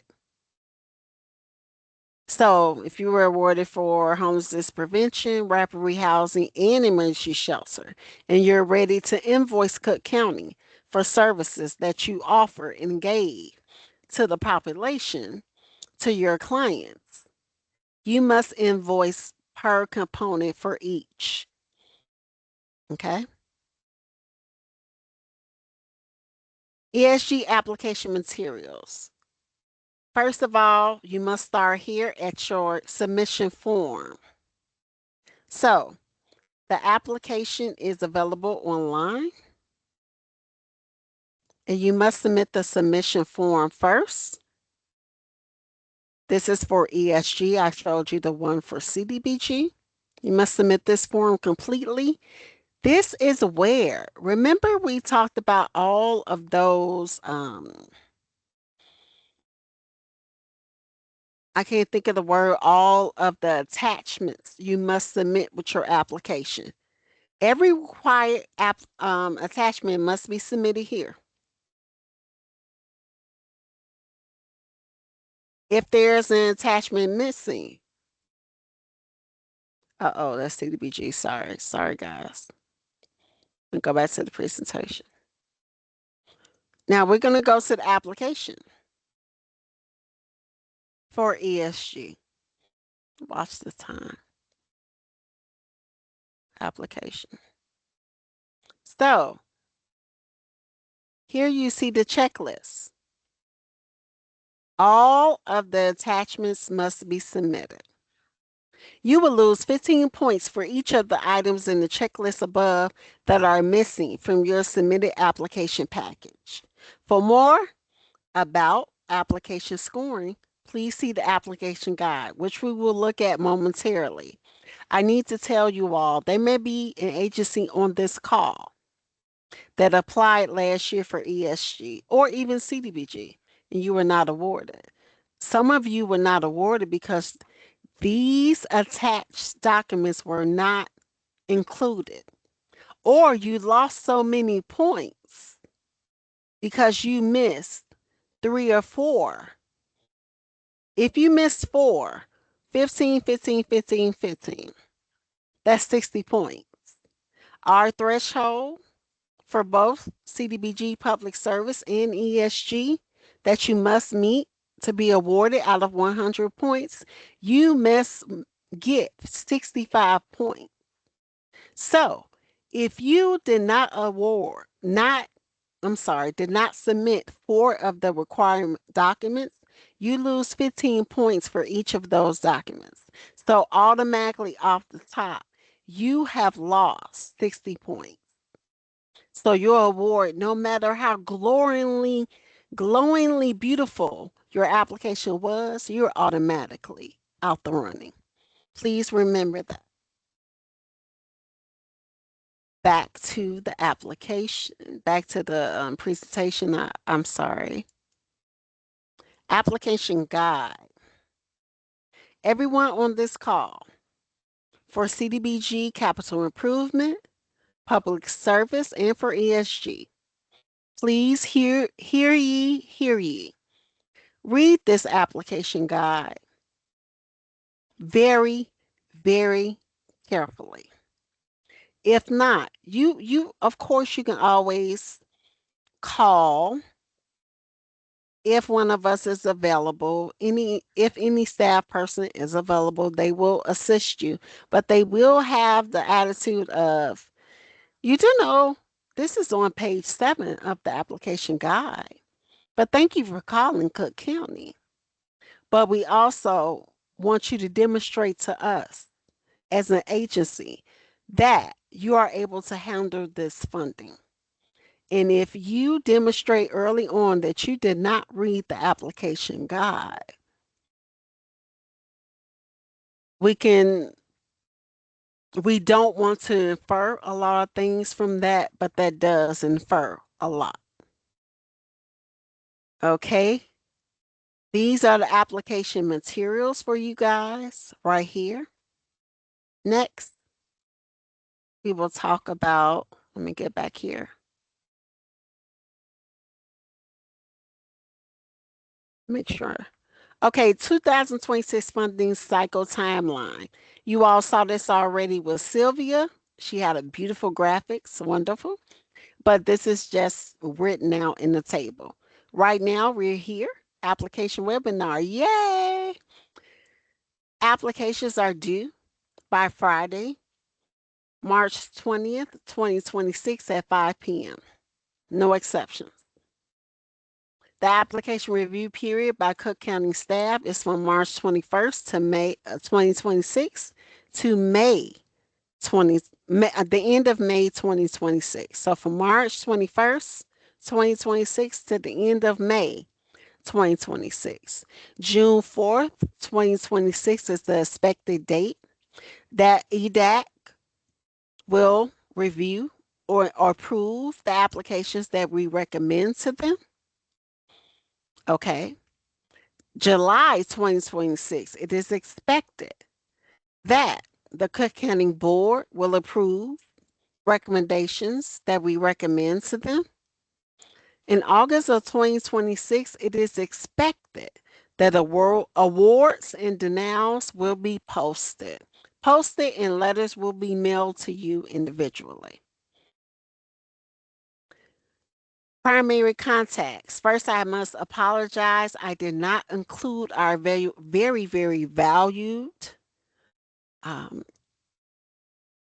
coworker, Mr. Ricardo Asensio, under public service.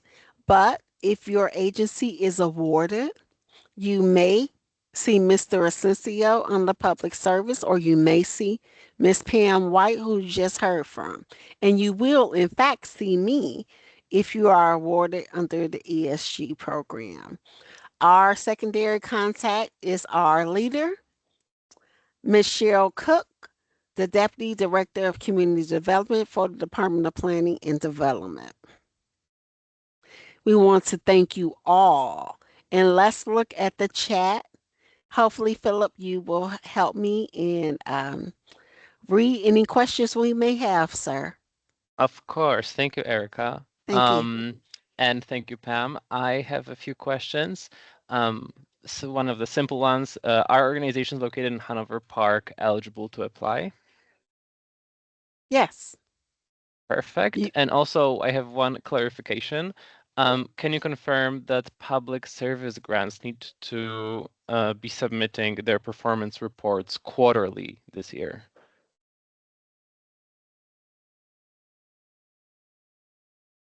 Yes. That is what Pam listed in this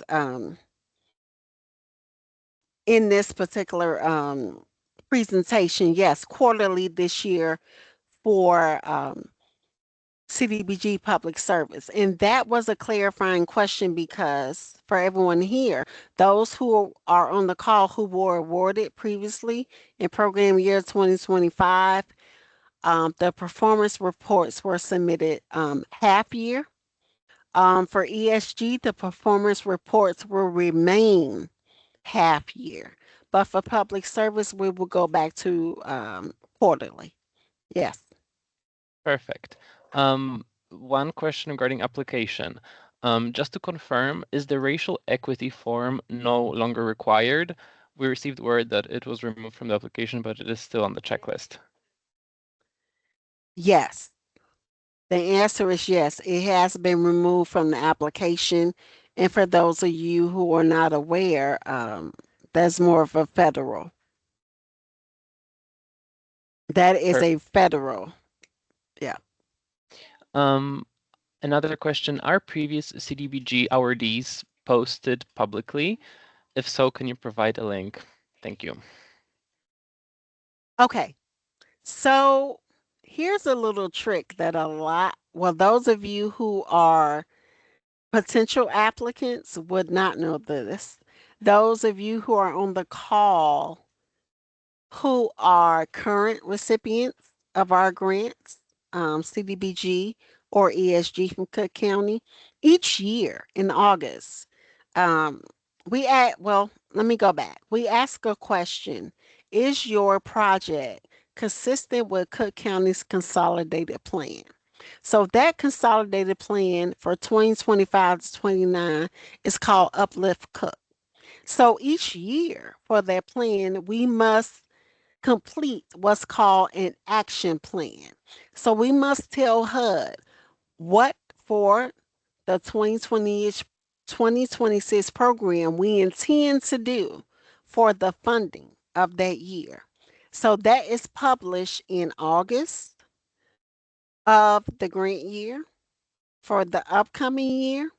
And in that document, awards for the 2026 year will be listed for capital improvement, CDBG, for public service, CDBG, and the emergency shelter program. So, no, a list by itself will not be on Cook County website. The list is embedded in the action plan. Did everyone understand that? The list of awardees and denials will be listed in the action plan, as well as each agency that makes application being contacted directly via letter. Perfect, thank you. I have one more question. Are new agencies with new project required to submit a financial audit? And if they don't have an audit, what else can they submit instead? Hmm. That's a loaded question, and it's loaded. I want to take a moment to think about how I want to answer this. Think about your likelihood compared to everything you're going to read in the application guide. I want you to examine that as an agency. 2, of course, you're invited to apply, but think about your likelihood. There was a second part. I forgot. I'm sorry. I said too much. I forgot the second part to the question, Philip.